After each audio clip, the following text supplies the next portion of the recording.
having fun yet? What's having fun? What's up, everybody? Good evening. It's Wednesday here in good old New York City. 42 degrees. It's rainy. I heard thunderstorms. I heard stuff.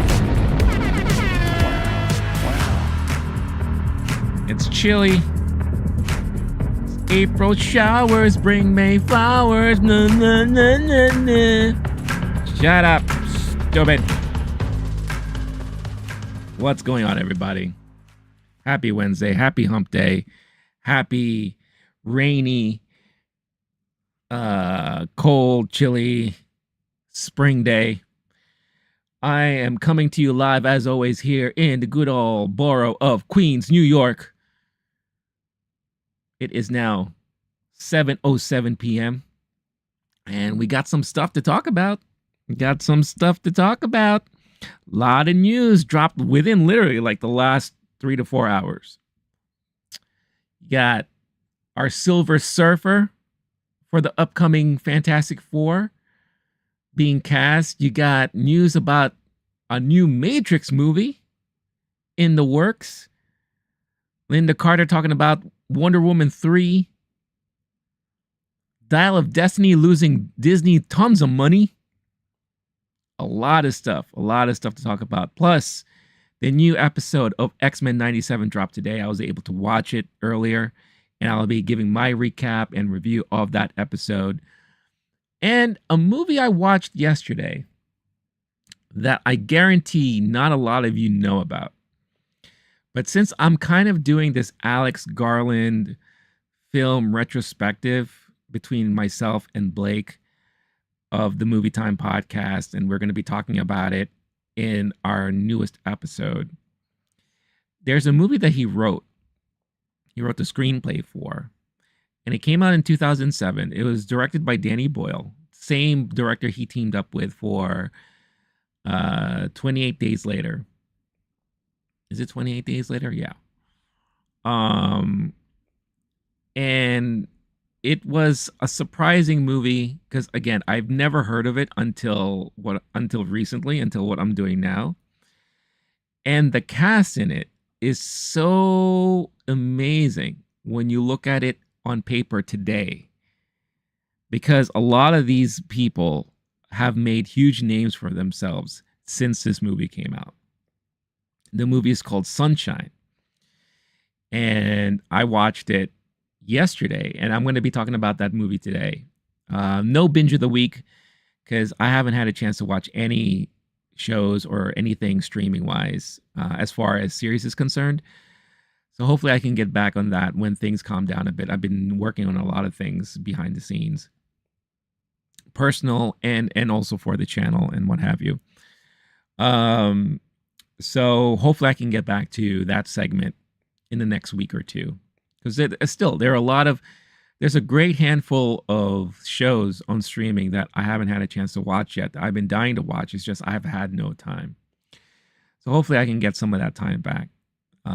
But yeah, thank you for tuning in on this Wednesday evening here on the East Coast. Probably afternoon for those of you in the West Coast. Not probably, it is afternoon for a lot of you in the West Coast. And then I don't know where else you are internationally and all that. But I am excited to talk about a lot of this news that's dropped today.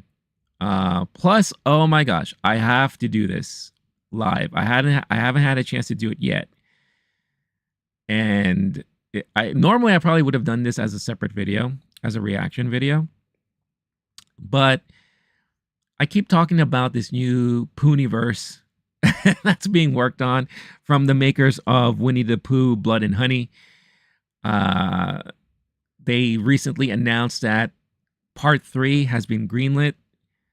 Part 2 already has been out in theaters very limitedly in several cities. Can't speak enough about how well the first one did, even though I heard it was a hot mess. A lot of people are saying that the second one is actually decent compared to the first one. I don't know if I believe that or not. But because of the huge success of this type of movie franchise, they are decided to do their own multiverse. And the trailer for the first Bambi iteration, called Bambi the Reckoning, has been released earlier today.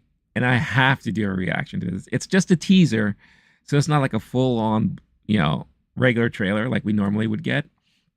But still, I am so curious to see how this looks. And I don't know, maybe let's check it out to start things off. Because I am just so, again, I'm so curious as to what this thing is going to be about. And it's all tied in, like I mentioned, to the whole Pooniverse that they're working on. So I'm so curious. How can you not be curious about something like this? Seriously. So why don't we start things off the evening by reacting to this trailer? I don't know what I'm getting myself into, but let's check it out. This is a trailer for Bambi the Reckoning. Apparently coming out this year, 2024. And this is the first, I guess, spin-off to the whole Winnie the Pooh, Blood and Honey movie franchise universe, the Pooniverse. So let's check this out.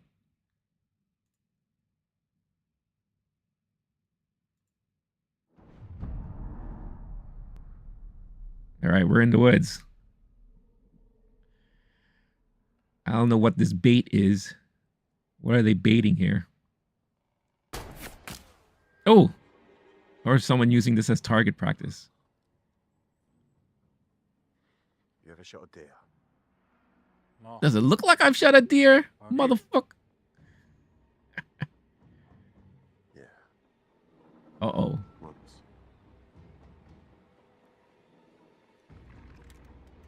Wait a minute. Is this the guy? Is that the guy who's supposed to have shot Bambi's mom?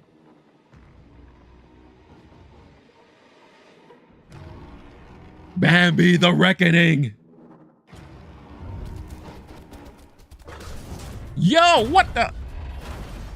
Wait a minute. How big is this damn... Wait, is that all we're getting? That's all we're getting. Oh my...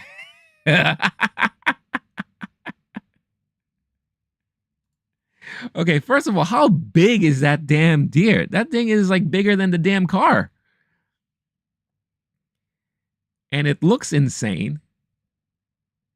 And again, it's just a tease. I mean, what can, in all honesty, what can a movie like this be really about? Let's think about it, especially based off of what we just saw. So you have these guys, apparently they're training for hunting. You have the one guy who has killed a deer once. So I'm guessing, I'm to assume that this is the guy that probably killed Bambi's mom. And Bambi is all grown up and is seeking revenge now. In a weird, supernatural, horrific kind of way. Bambi itself looks deranged. Let's see if we could see that face. I don't know if it'll show up in like full HD here. Let's see here. You can't really see it because it's very dark. But Bambi looks nuts. If this is Bambi. This is full-on adult Bambi, so we're way past him hanging out with good old Thumper and, becoming, one with the forest and learning how to be an adult deer or a deer adjusting to not having a mom. So we're far beyond that. Now we're in the revenge Bambi deer mode, and he's looking for blood. He's looking to find those responsible for killing his mom. He's like the crow. Bambi Crow. But he is reckoning. I reckon he's about to reckon some people's lives out there. So that is your teaser trailer for Bambi the Reckoning. Again, not much to talk about, but at least we get a sense of the tone and a look at what their kind of, what their approach is with this whole thing. It looks ridiculous, of course, but what do you expect from something like what they call Bambi the Reckoning within this whole Pooniverse craziness that they're talking about? All right. So that felt good to start things off with good old Bambi. Let's get into the headlines, shall we? Let's go. So if you're familiar with the stream, Mondays, Wednesdays, and Fridays, this is the portion of the show where I go over the most recent headlines, pop culture, movie news, TV news, video game news, everywhere news, all the good stuff. And like I said, to start things off, there's a lot to talk about. Huge casting news today that dropped. And that is Julia Garner has been cast for Silver Surfer in the new upcoming MCU Fantastic Four movie. And I'm not sure how I think about this. I'm kind of two minds when it comes to this piece of news, but let's read the news and I'll react to it as I read it, as this whole casting announcement was made today. So, oops. So here I am, Dark Horizons. Hold on, give me 1 second.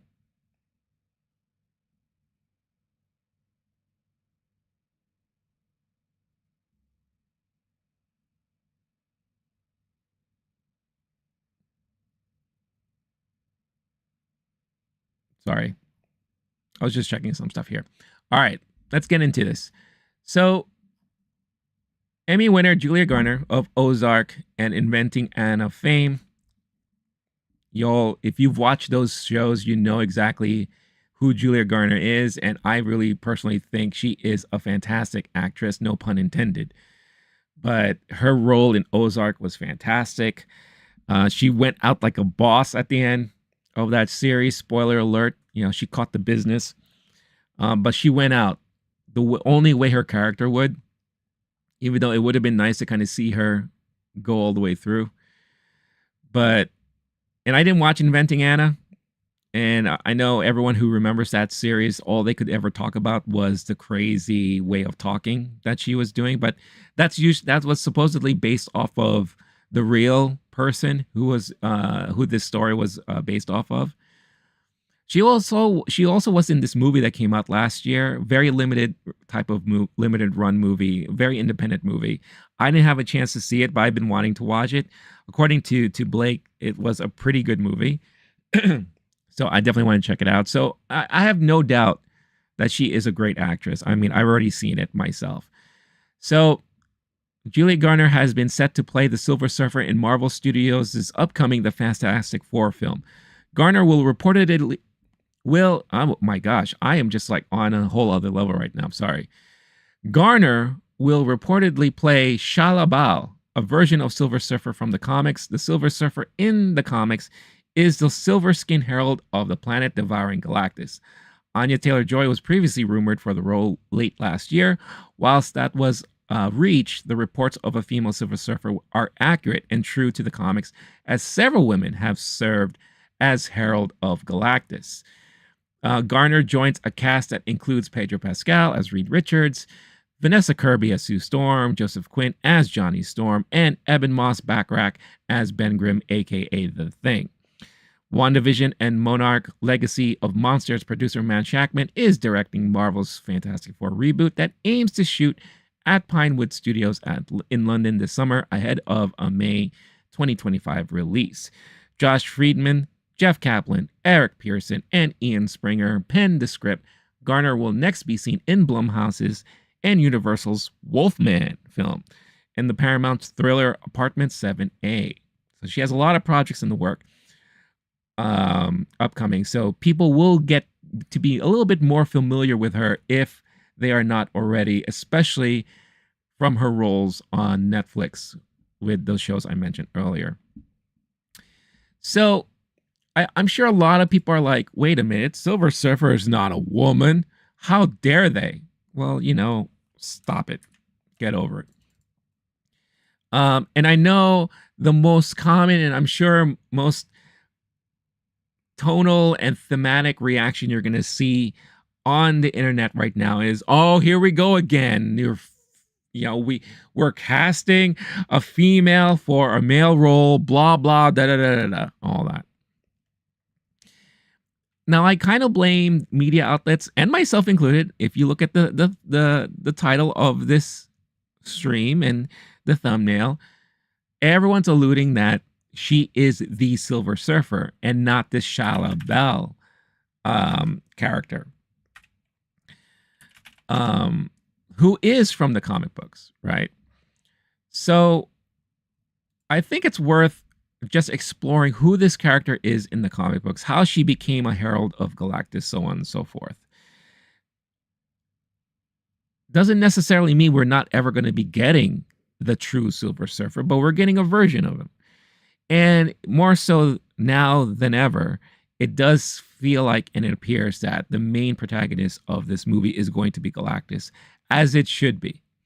Galactus should be like the next up and coming threat for the rest of the MCU, in my opinion, along with Doctor Doom. So I'm sure this movie will tackle both. Doom will be the main villain, the main focused villain, while Galactus is going to be probably in the background. I don't know how big of a role this is going to be, or if this is going to be one of those things where she shows up at the end and kind of like a warning, like kind of like a, hey, I'm here to spread the word of Galactus, and that your planet is next. Get ready. Kind of like what they did in Eternals, where it was very obvious that there is this universe of these gigantic beings out there, and the world is very much aware of them now, right? Hell, we have a damn frozen thing in the middle of the damn ocean in the Arctic or whatever that no one's talked about yet since. So that thing is just chilling there, and I'm sure everyone's still wondering, well, what's happening with that thing? So now that the world has kind of been exposed to these, beings that we are out there right now, it makes a whole lot of sense that Galactus should now be a prominent threat to the world, to the universe, to our Marvel characters moving forward. This should be the next iteration of Thanos that we're going to get in the next phase or 2 or 3, depending on how long they stretch it. With Doctor Doom, of course, being the main villain in Fantastic Four that will eventually probably spawn into several iterations of the movies and what have you. All right, give me one second.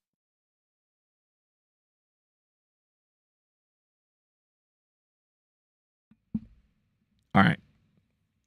So it's interesting the way they're approaching this. And like I said, I think if there is discourse, I haven't seen it. I haven't had time to really look at the reactions online. If there is discourse, I hope people will take a little bit of a step back, because for all we know, her role is not going to be that big, at least in this version.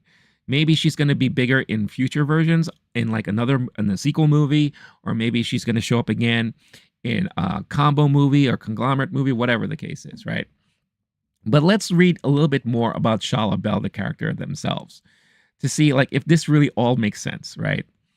So Shalla-Bal is a fictional character appearing in comic books published by Marvel Comics, the immortal Empress of Zenla and the lover of Norrin Radd. So this is Silver Surfer's love interest in the comic books, who becomes the herald of Galactus in exchange for his planet being spared, separating the lovers for eternity.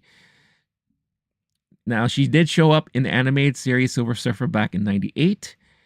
And it already updates. Look at that. Wikipedia is really quick on the ball here. Already been updated with Julia Garner being cast. So she first appeared in the very first issue of Silver Surfer #1 back in 1968. So this has been a character that's been around since the very beginning.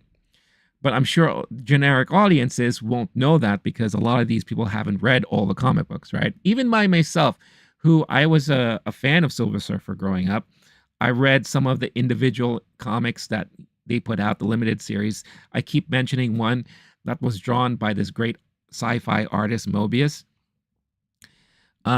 Great limited run there. But even I myself I was not familiar with who this character was. So let's read up more about it. Shalla-Bal is the empress of her utopian planet Zenla and was the lover of Norrin Radd. When the planet-eating Galactus came to their planet, Norrin Radd volunteered to become the Herald of Galactus in exchange for sparing Zenla. Norrin Radd was given the power cosmic and became the Silver Surfer, thus separating him from Shalla-Bal for a long time. Eventually, Surfer rebelled against Galactus, who trapped him on the planet Earth as punishment. The demon Mephisto, here we go.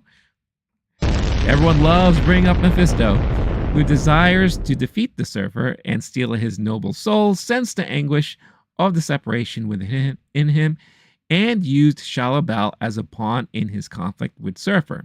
As part of a conspiracy, Mephisto replaced the consciousness of Shalla-Bal so that she believed herself to be a regular citizen of Latveria, named Helena, and Dr. Doom organized a false marriage celebration with her to make the Surfer fight the Fantastic Four. I'm already seeing possible plots here that could be used. As I'm reading this out loud, I'm already seeing some possible plots here. Meanwhile, Galactus consumed the life energies and ecosphere of Zenla because of Silver Surfer's betrayal, but spared the lives of its people by warning them of his coming beforehand, allowing them to return to the lifeless husk afterwards. When Mr. Fantastic freed the Surfer from his imprisonment, he returned to Zenla to find it in this state and learned that Shalla-Bal had been abducted by Mephisto. Finally understanding the conspiracy, Surfer returned to Latveria to find Shalla-Bal, meanwhile imprisoning himself once again on Earth. The Surfer bestowed a portion of his power cosmic to Shalla-Bal, while Mephisto was sending her back to her planet, and she was able to use this power to restore the life on Zenla. She was thus accepted as an empress by her people. However, the responsibilities of her office made Shalla-Bal refuse marriage with the Surfer when he eventually broke free from Earth for good, and he told her that their romance was over. However, she was then held hostage by the elders, but was rescued by Silver Surfer. Blah, blah, blah, Kree leader, all this kind of stuff, and so on and so forth. All right, I think we get the gist here. So, like I said, as I was reading that, I could already see potential plot points for her use within the movies and probably within the overarching MCU. Now, since they're already saying that she is a possible herald of Galactus, I can see this going two ways. They're going to reverse what happened. Galactus threatened their planet. Instead of Norrin Radd taking the heat and saying, hey, I will be your herald to save this planet, I think she is the one who's going to decide I'll be your herald and I'll save this planet and spare my lover and all this stuff like that. So she becomes the herald of Galactus. She's the one going around. She lands on Earth, but she hates what she's doing, right? So she heeds a warning to everyone on Earth. Say, hey, you know, my boss is coming over here because he hates things and he loves to eat. He's a fat fuck and he goes around and eating planets and everything. So heads up, your planet is next on the buffet table, right? But you know what? I'm sick of this shit. I don't want to do this anymore. You know, can I hang out with you guys? And Fantastic Four is probably going to be like, all right, cool. You know, you can hang out with us and all that kind of stuff like that. This is before they become the Fantastic Four. So Doom is in there because he's still friends with Reed. She falls in love with Doom. They probably get married or have a relationship. Galactus catches wind of this, gets angry, and probably does something with her powers, makes her human or mortal, takes away her abilities. She is now stuck on Earth. Doom is now angry and blah, blah, blah. And now she's stuck on Earth. So then Galactus goes back to the planet and say, look, your woman betrayed us. I need your help or else your planet is doomed. And Norrin Radd's like, all right, my bad. She's crazy. I know. I'll go get her. I'll become your herald next. Blah, blah, blah, this and that. And then that's how we're going to get the real true Silver Surfer in the MCU and all that. So I can see all of that happening. I could be completely wrong, but I could also see how a lot of the things I mentioned and a lot of things that I read about in here could be potential plot points for her character and how the next Fantastic Four movie the new one, the first one under Disney and Marvel Studios, how that might play out. To at least paint a picture of how these characters are going to be used moving forward. And I think that could work. I honestly think that could work because there has to be something that allows us to understand the dynamic of the Marvel's favorite family, comic books' favorite family, and their importance within the universe, their importance within the MCU, why there's conflict between them and Doom eventually, right? I'm sure they're going to explore how Reed and Doom were friends and whatever, and there's this like little conflict between the two, kind of like a Professor X and Magneto, but there has to be something else that brings in this external threat.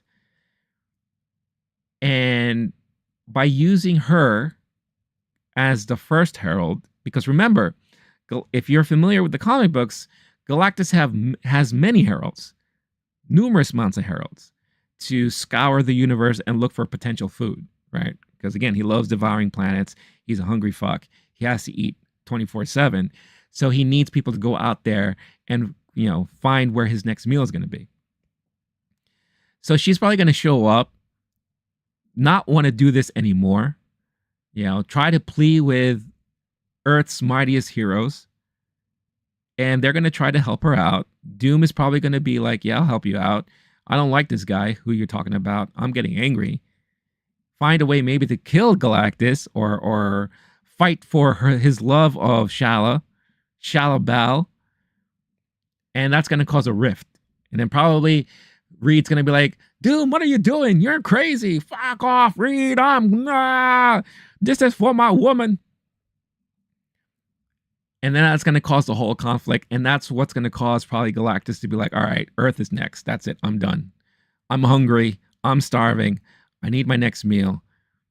And I need a new herald because, you know, this lady screwed me over and wants to betray me. And what way to get back at her than to get her lover, Norrin Radd, and be my slave now moving forward. I can see a lot of that as possibilities. I don't know. I'm not in the writing room. I don't know the script. Didn't read it.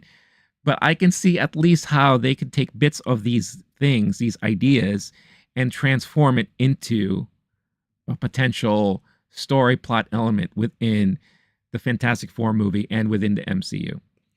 Because let's face it, the multiverse stuff is not working. I'm sure they're going to now, with the whole problems with, you know, letting Jonathan Majors go, reworking the whole Kang character, at least pushing it aside for now, putting more focus on whoever should be next in line. It only makes sense now to make it that it's Doctor Doom and Galactus being the next threats of the Marvel Universe, at least for the next couple of phases, right? Has to be, because all of this will eventually lead to, well, it's not going to be the Kang Dynasty anymore. It's going to be, what is this? It's going to be Secret Wars, right? That has to be the next thing in line. And I think the whole multiverse thing is going to eventually just take a back seat or just be something that we know is there, but we're going to kind of forget for now. And we're not going to dive into and explore all that stuff. Even though it makes sense introducing the Fantastic Four now, because very much so like in the comics, they are very much familiar with the multiverses and traveling here and there and all that. And I'm sure Deadpool 3 is going to address that too. That's how we are going to probably get introduced to our X-Men or our mutants, because, you know, by ways of the multiverse. And then Deadpool's probably going to shut it down. Maybe. I don't know. I'm just speculating here. I don't know nothing. I'm just another random talking head on the internet. But these are all possibilities that we should all think about that could happen. It's nice to speculate from time to time, you know, it's fun. But I could see how a lot of that stuff will happen. And to be honest with you, I would love it for us to, for the threat for the MCU to be someone that we as fans are very familiar with and feel like a decent threat.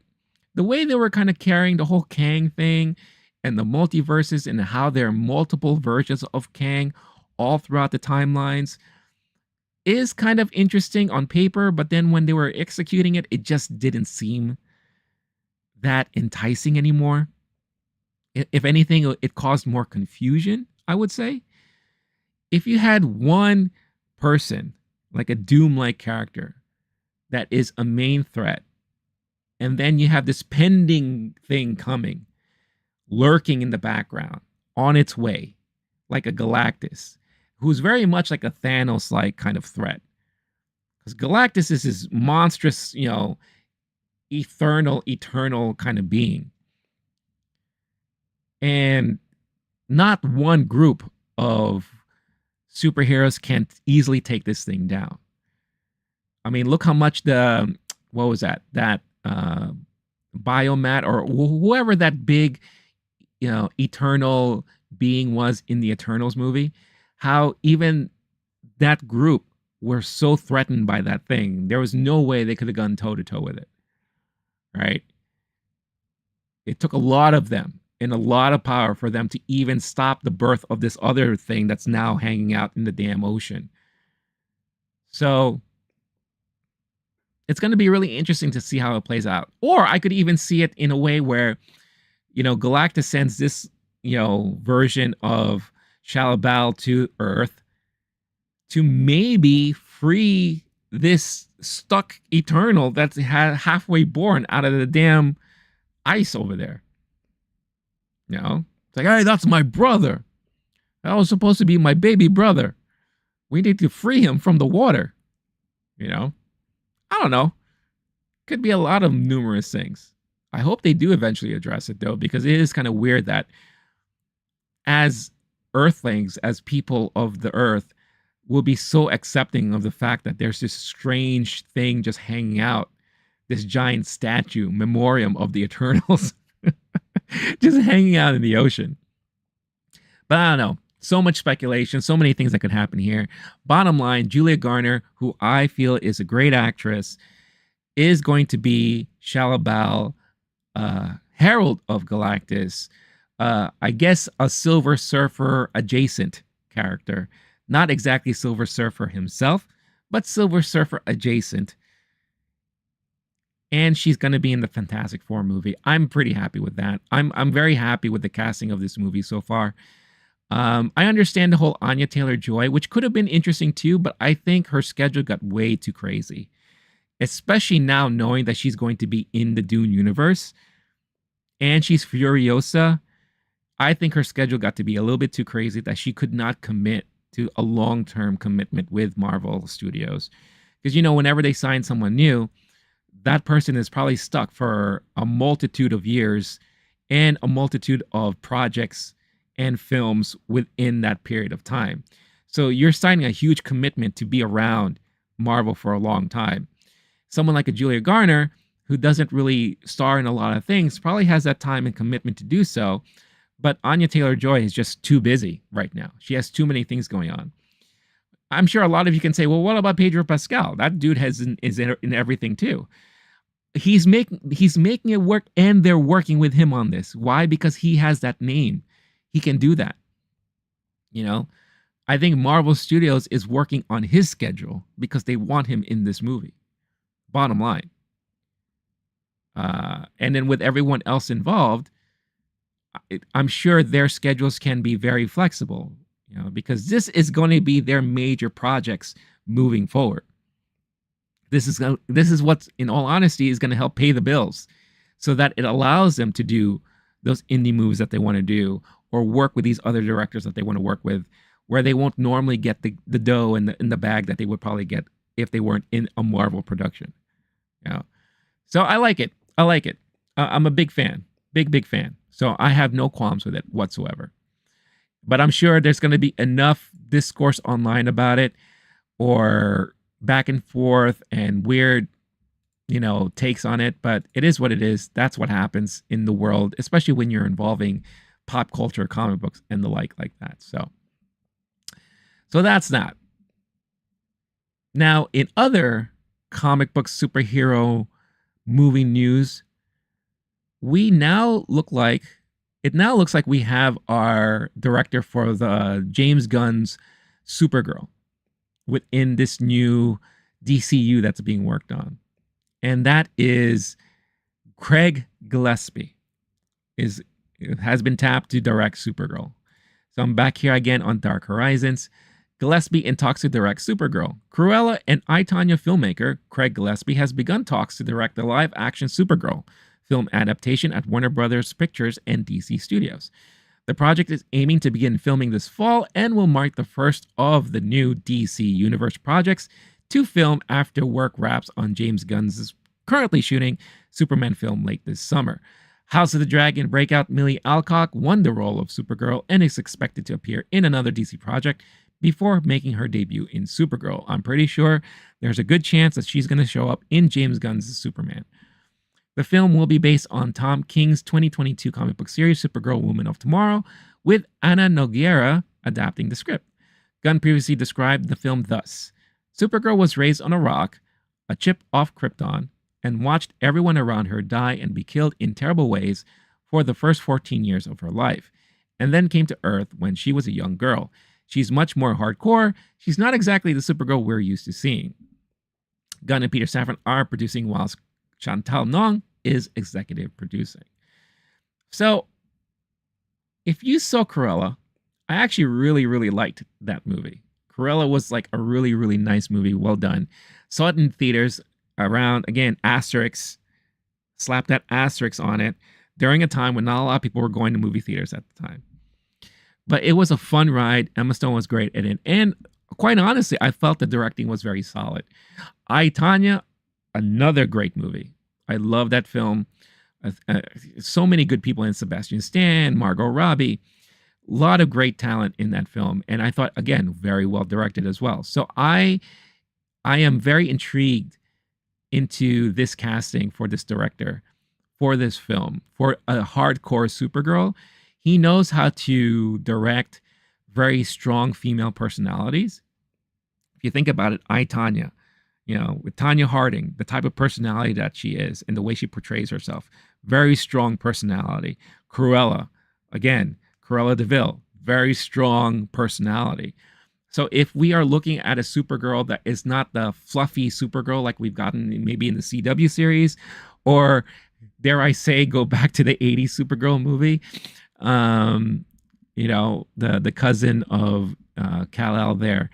I forgot who played that again. That it wasn't Robin Wright, was it? No, it was Slater, Helen Slater, the Helen Slater version of Supergirl, who we saw a brief weird CG version of in the Flash movie at the end there. Those are more like hardy type of Supergirls, a more nicer, calmer Girl Scout version of the Boy Scout version of Superman. Then we did get a more gritty and darker Supergirl portrayal in the Flash. I guess you could kind of say that's, she was more of a Zack Snyder Supergirl for sure. So with this new iteration of Supergirl and the director that they have involved, I'm actually very curious to see how this character is going to be established and put out there. And like I said, Craig knows how to direct very strong female personalities. So it would be really interesting to see how that gets tackled. And I'm definitely looking forward to it. I think it's a great choice, to be honest with you. And I can't wait to see what's in store for us. And right now, the way James Gunn has been handling this DC side of things, I've been pretty happy with it so far. I mean, we haven't seen anything yet. For all we know, it could be a complete piece of shit and doesn't work. But for now, anything James Gunn has touched, quite honestly, between Marvel and the Suicide Squad, I've liked everything that he's done so far. So I don't see anything wrong or a potential problem moving forward. But then again, who knows? Anything can happen in this world. And for all we know, maybe, the studio gets involved again and things get ruined. Hopefully not. Fingers crossed. We'll see what happens. And it will be really interesting to see this version of Supergirl come out. Speaking of strong female characters, we have Lynda Carter speaking about Wonder Woman 3 and the plans that was involved there, the whole thing. If you don't remember, even though Wonder Woman 84 wasn't that great, dare I say sucked, most of it did. There are parts of it that I did kind of appreciate, but overall it was nothing compared to the first movie. It was nice to see that little cameo at the end with Lynda Carter, who to this day still looks fantastic. I mean, talk about childhood crushes. Her iteration of Wonder Woman, all-time childhood crush of mine growing up. At least one of them. You know, just watching the reruns on TV, it was always a highlight of my week growing up. But she did have a brief cameo at the end of Wonder Woman 84. And I guess recently she's talking about Wonder Woman 3 and the plans involved there. Now, we already know, just to give some background before I cut to this, Patty Jenkins handed in the script for her idea of Wonder Woman 3. It was apparently shut down, and that's around the same time that James Gunn announced, or Warner Brothers announced, that James Gunn was taking over the creative side, co-CEO of DC property within the Warner Brothers structure. So her script was turned down. She basically is no longer within the Warner Brothers DC family for now. And, you know, it sounds like there was some butthurtness happening. But now it sounds like she's working with Lucasfilm for her Star Wars movie, which was once in peril, but it sounds like it's not anymore. I don't know. But I'm looking forward to whatever she has next regardless. Because I want to see what else she can do outside of Wonder Woman. Because even though Wonder Woman, the first one was great, the second one was not. So I wonder, is she just a one-time wonder hit? I mean, she directed that movie Monster. That was very well done too with Charlize Theron. So I don't want to believe that she is just a one-time hit wonder, but we'll see. I want to see what else she can do. And if, you know, the next thing she does sucks too, then, well, that's unfortunate. But going back to the article here, TV's original Wonder Woman star Lynda Carter popped up at the end of Patty Jenkins' Wonder Woman 1984 in a cameo as Asteria, a legendary Amazonian warrior previously thought dead. That tease led to a suggestion of a third Wonder Woman movie that would see Carter and Gal Gadot unite on the big screen. Of course, that didn't happen, and the third film was effectively dead as of last year. In a new interview with Yahoo Entertainment, though, Carter indicates she saw the plans for the film and was likely to return. Talking about Jenkins' plans for the next film, she wouldn't go into detail but said it was really interesting, wonderful, and about something important, not just your typical thing. She goes on to say that there's no chance of a third film happening without obvious public support from fans. Quote, I don't think they want to do it unless there's enough pressure from fans. I just don't think they have the mind to do it. And I don't understand that because it seems to me that Wonder Woman is different from other characters. She's not a superhero. Her whole thing is about peaceful solutions. She's not aggressive to be aggressive. It's a different story. It's about inner strength, outer strength. I don't know why they tabled it because it's a great franchise. The comments follow those from Jenkins last month, who said her experience with the Wonder Woman character is over for the time being, easily forever. James Gunn and Peter Safran's new DC universe will launch with superheroes, but no Wonder Woman plans have yet been announced. All right, so that's just her take on the whole thing. I think, of course, being involved in the movie, in the second movie, she probably was looking forward to being part of, you know, the future iterations of Wonder Woman. And I'll be the first to say that I really enjoyed Gal Gadot's portrayal of Wonder Woman. It's going to be very, very hard to, you know, see or accept whatever they're going to do with the Wonder Woman character and who they're eventually going to cast for it. Because we all know that they're not going to cast Gal Gadot again, which is unfortunate, but I get it. New slate, all that stuff. Just like how we're not going to ever see Momoa as Aquaman again. We're not going to see Affleck or Cavill return anytime soon with their characters. We're all starting fresh. And whatever they decide to do with Wonder Woman, I will be excited to see. We'll see what happens. But, you know, is it a missed opportunity? Yeah, I'm sure it was. But I'm also pretty sure that because of the poor reception from the second movie, they didn't want to move forward with Patty's third idea, or whatever that idea was. As for Lynda Carter herself, you know, she's always going to be a champion for the Wonder Woman character because that's a huge part of her career and her life. So I understand her speaking up for it. I don't think we're going to see her probably in the DC universe anytime soon. Any cameos or anything like that. That's all fandom and fan fiction. I don't think if there was an uproar from the fans, it's going to change James Gunn and Peter Safran's mind to make another Wonder Woman movie. I don't think that's ever going to happen. They're pretty set in their ways.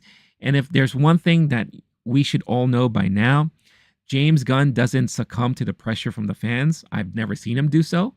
He does his own thing. He walks his own way. And he puts stuff out there where it's like, either you're going to like it or not. But I'm going to put it out there. This is my vision. And have at it, right? And I think as an audience, as a film lover, as a lover of just anything pop culture related, he's earned that trust from us. Look at everything he's done with Guardians of the Galaxy. Look at everything that he did. Well, the one thing that he did with the Suicide Squad, and what he did with Peacemaker. Such great projects, some great outcomes from all of those projects. So he has deserved our trust, I think, by this point. So, I mean, look, Superman is going to be a major test for him in the DCU universe. If that movie bombs, if it sucks, then look, the champ's been cut. Gunn is no longer immortal. He has a flaw, which, we could say, well, he has flaws, but, for the most part, everything has been working. But that's going to be the big test.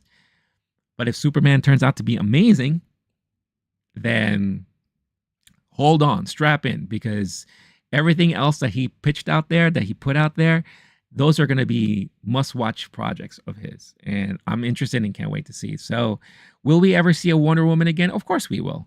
When? That's the question. When are we going to do it? I don't know. I think they're buying their time because they know how important of a character that she is, that they don't want to fuck it up.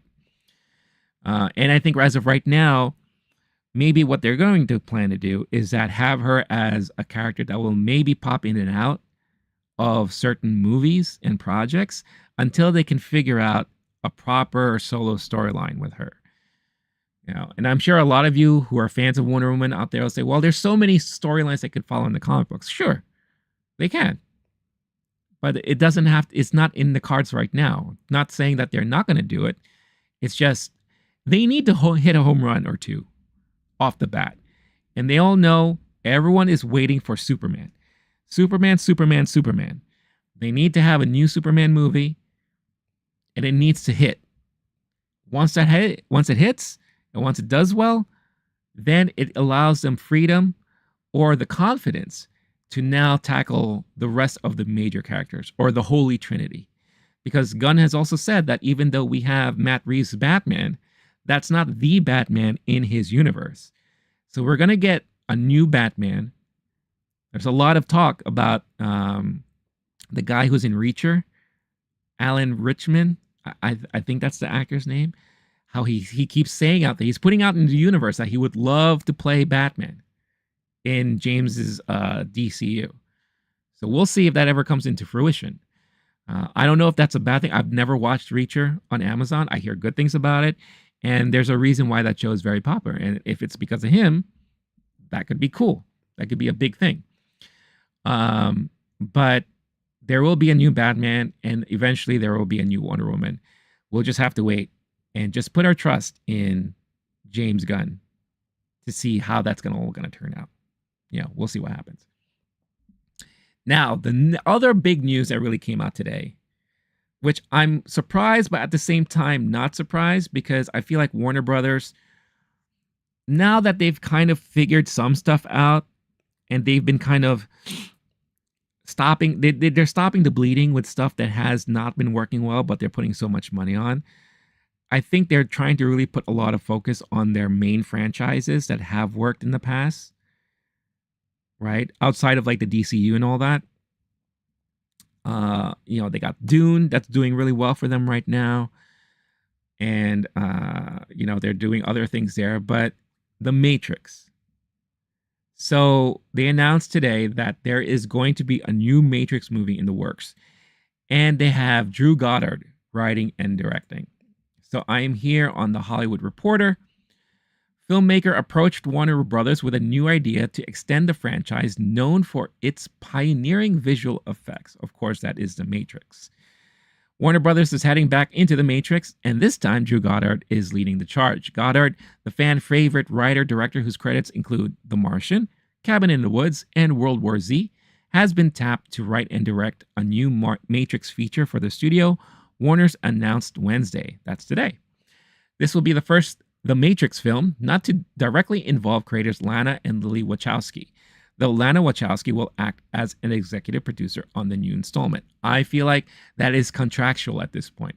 I feel like if they want to do anything with The Matrix, they have to have her say about the whole thing, because she still holds this very closely to her. It's her property and all that. And the last Matrix movie that she was involved in, yeah, I really didn't like it. It wasn't great. I know it has its fans, but I didn't really think that highly of it. So I think now having a fresh creative mind and take on the whole Matrix franchise is very much needed. Because I think the Wachowskis have been a little bit too heavily involved for the longest time. And now it's time to kind of pass it on to somebody else and allow someone else to give their fresh take on it. Because I think a lot of the things that the Wachowskis have really loved putting out there into their films is tired already. I feel like it's already past. And anything that they do that's not Matrix related hasn't been that great either. So maybe it's time for them to kind of take a step back and allow fresher takes and fresher voices to come in and see what they could do with their properties, right? And this is all timely news, as you could see the related story here, that this year is the 25th anniversary of The Matrix, the first Matrix. So I think this news is also very timely and important for Warner Brothers right now. Plot details are being kept hidden on Nebuchadnezzar, though the studio said that Goddard approached the company with a new take to extend the franchise. Quote, Drew came to Warner Brothers with a new idea that we'll all believe would be an incredible way to continue the Matrix world by both honoring what Lana and Lily began over 25 years ago and offering a unique perspective based on his own love of the series and characters, said Warner Brothers Motion Pictures President of Production Jesse Ehrman in a statement. The entire team at Warner Bros. Discovery is thrilled for Drew to be making his new Matrix film, adding his vision to the cinematic canon. The Wachowskis spent a quarter of a century building here at the studio. Quarter of a century. Can you believe that this franchise has been hanging around for that long? Jesus, what a run. What a run. And the innovations that this franchise have been, introducing to filmmaking in general, especially on the visual effects side of things, is really, really, it's something to note for sure. So it's no surprise that they would want to continue this franchise because they know it does well for them, right? The Matrix Reloaded and The Matrix Revolutions were released back to back in 2003 to mixed reviews and an even box office. Reloaded grossed $741 million, reflecting intense interest in the franchise, while Revolutions made $427 million, showing the growing disappointment of what audiences felt was visual effects being prioritized over story. In 2021, The Matrix Resurrections and the line, the movie grossed only $159 million worldwide amid a day-and-date release on streaming and pandemic challenges in theaters. Again, you have to slap on this huge asterisk to that film because it came out at a weird time. Plus, they did the whole day-and-date release thing, so majority of the people who probably would have normally went to the theaters to watch it stayed home and just watched it from home. So Goddard has genre cred to tackle something such as The Matrix. He began his career writing on the 90s hit series Buffy the Vampire Slayer, later worked on shows like Angel, Alias, and Lost. He created Netflix's show Daredevil and was an executive producer on the acclaimed dramedy The Good Place, which dealt with fantasy-like worlds that may or may not have heaven and hell and featured an architect figure. On the feature side, Goddard wrote the monster movie Cloverfield, as well as horror genre-bending Cabin in the Woods, on which he also made his directorial debut. And he earned an Oscar nomination for penning The Martian, the hit space drama directed by Ridley Scott that starred Matt Damon. Here's another quote. It's not hyperbole to say the Matrix films changed both cinema and my life, said Goddard in a statement. Lana and Lily's exquisite artistry inspires me on a daily basis, and I am beyond grateful for the chance to tell the stories of their worlds. That is the article there. Hey, what's going on, Star-Lord? In the house. Been here for a while, just laying down and tired. Hey, man. I'm glad you're here and glad you're resting. And you should. You should rest. Rest as much as you can. By the way, is your icon, is that Crow from Mystery Science Theater 3000? I'm just seeing that for the first time now. I don't know if that's been the icon you had for a while, but kudos for an awesome icon there, or profile pic. So look, I've been aware of Goddard for a while. I remember when I saw his name pop up in the opening credits of the Daredevil series on Netflix, I knew, okay, this is going to be awesome when that first came out, because I have been familiar with his work when it comes to TV and when it comes to, you know, writing scripts. The Martian was a fantastic movie. Cabin in the Woods was a movie that kind of skipped by me for some reason. And then I just watched it for the first time last year. And what an amazing film that was. That was such a fun movie to watch. And it had a lot of funny moments, man. There were some moments in there that I just couldn't stop laughing when I first saw it for the first time. The one moment, and again, spoilers if you haven't seen it, but you know, you have this group of people that are trapped in this whole area and they're really trying to escape. And, you know, Chris Evans is one of the characters in the film. Not Chris Evans, sorry, Chris Hemsworth, another MCU guy. And he decides that he's going to do a Daredevil thing. And he's going to ride this bike off a cliff to jump to the other side of the cliff to get out. And they were hyping this thing up and they're like, oh man, this is a great idea. It's going to work. And as he does it, it looks like he was about to make it. And then bang, slaps into the virtual wall and basically explodes into pieces and dies. And it is the funniest moment because it's one of those moments where everything was so positive and it was just like, hell yeah, he's gonna fucking make it. And then you know, kind of like, and he just fails, and it is so hilarious. It was just so funny. So I like his writing and I like kind of his take on the genre, like the pop culture genre and anything that he's involved in. So I would be very interested to see his take on the Matrix. And can we not, I'm pleading to the movie gods out there, to the Warner Brothers elitist over there, or elite people, can we not focus on Neo anymore? Can we kind of go past that? Can we not focus on Morpheus, Neo, Trinity? Yes, they're great characters. We grew up with them. We love them. We've seen them evolve. But I'm so tired of them already. Can we just go? Is there a way for us to explore maybe another iteration of the Matrix that didn't involve Neo? Or, I don't know, go into the inner depths of, you know, Zion, and see who else we could follow. The one thing I really loved, there was this anthology series, The Animatrix, that came out in between the movies. And I remember watching those shorts, these animated shorts, and they were so well done, and they had such intriguing storylines in there. Can we keep it along that same tone and kind of just evolve on a story that doesn't heavily involve Neo, Trinity, or Morpheus? Yeah, I think that would be fantastic to see, in my opinion. Kind of like how Star Wars fans are a little bit tired of the whole Skywalker saga and how we're dying to see stories outside of that whole bubble. I think it's time to kind of explore more of the Matrix outside of the Neo Trinity bubble. I think it's time. So we'll see what happens. Again, not surprised to hear this story. Great way to celebrate the 25th anniversary by announcing a new film. Let's see what's to come out of it moving forward. Someone drew this crow. I liked it and took it. Oh, nice. I can't see it like full on, like big screen, but from what I can tell, like that's how I knew it was Crow right away. So big fan of Mystery Science Theater 3000. So love that. All right. Moving on to other news. Dial of Destiny. Remember that piece of shit movie that came out last year?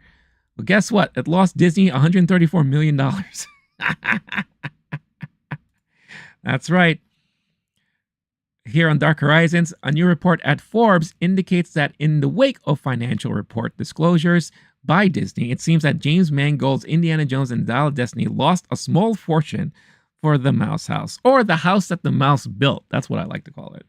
According to movie economics expert Caroline Reed at the outlet, the production spent $134.2 million more on making the movie than it received in ticket sales.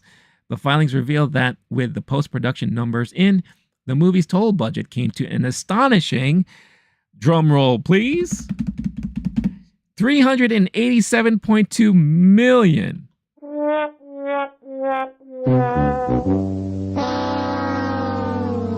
What a hot mess. The film ultimately ended up grossing $384 million worldwide at the box office, with the studio receiving around half that amount, $192 million. Thanks to tax reimbursements from the British government for filming in the UK, the project was able to knock a total of around $61 million of its cost, bringing its net spending down to $326.2 million. Forbes calculated the loss from there, not spend minus Disney box office share, net, I should say, but the figure is likely out as the statements do not show the marketing cost for the movie nor the revenue generated from merchandise, disc, and digital sales. Harrison Ford, Phoebe Waller-Bridge, Toby Jones, Mads Mikkelsen, and Antonio Banderas co-starred in the film, which is now streaming on Disney+. Are we surprised? I'm not. I kept talking about the budget on this stupid film and how they went way over budget. There's no way an Indiana Jones movie should cost this much. No way. Plus, factor in the marketing that was spent for that movie. It's insane.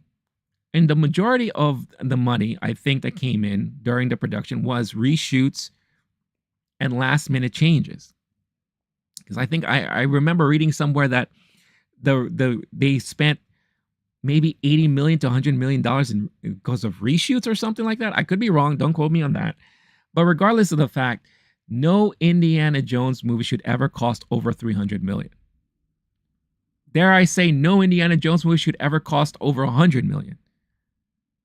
They spent way too much money on this production. Way too much. So I myself am not surprised that they overspent and they lost a ton of money. Now, you would think, okay, it's Disney. For a company like them, that's probably chump change. Not really. Not when you had a year that was filled with disappointments from your movie division. When you had a year that for the first time in a very long time, you didn't make it to the top of the box office list as far as releases were concerned. And you were outdone by other studios that were always chasing the Disney dream of making that type of money. That's bad. That is really, really bad. And it's no wonder why Bob Iger now is like, don't do this, don't do that. I'm reining it back. Feige, calm the fuck down. Actually, come to work. You know, stop hanging out and start paying attention to your projects and all that. Lucasfilm, get your shit together. Kathleen Kennedy, love you, girl, but you got to start shaping up. You know, I can't blame him for doing that, because regardless of how big of a company conglomerate you are, losing $134 million, not a good sign. Not good one bit. So, there you go. Not surprised. In another bit of interesting news, Ang Lee, we all know Ang Lee, great director. Life of Pi. the Hulk, the Incredible Hulk movie. With Hulk flying in the sky, breeze in its hair, fighting Hulk dogs. And that weird Gemini Man, the Will Smith clone movie. Ang Lee said he's done with 3D filmmaking. He's probably the last one. Because from what I can tell, no one in Hollywood right now purposely directs with 3D in mind. Nobody.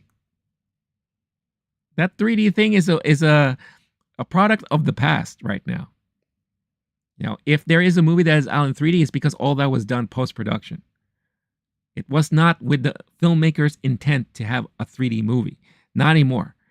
And it's been like that for years, whether you like it or not. And I remember the last time I said something about 3D and how 3D is a thing of the past, I had one person comment on that video saying, you don't know what you're talking about. 3D is the future, blah, blah, blah, this and that. Oh yeah? Where is it now?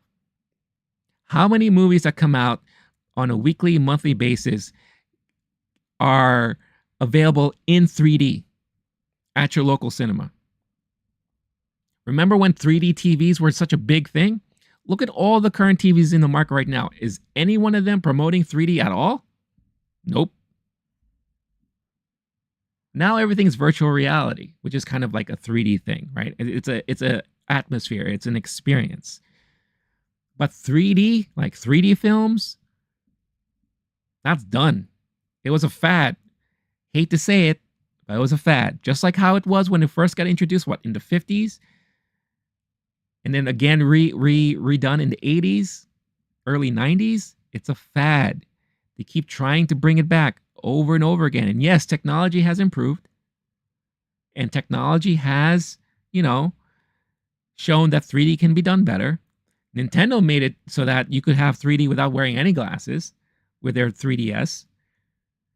It's a great piece of technology, but at the same time right now, it's not working. When they can get to the point where they could do 3D on TV without the usage of external peripherals, then let's have that conversation again. You know, or hologram technology, right? But as of right now, 3D is dead, especially when it comes to filmmaking. So Ang Lee was probably the last one hanging on to that 3D filmmaking hopes and dreams. But he said he is done. Once considered one of the innovating pioneers of the format, Oscar-winning director Ang Lee appears to have fallen out of love with 3D filmmaking. Lee's not afraid to get experimental in his work, and his 3D take on Life of Pi is considered a minor classic to this day. I will agree.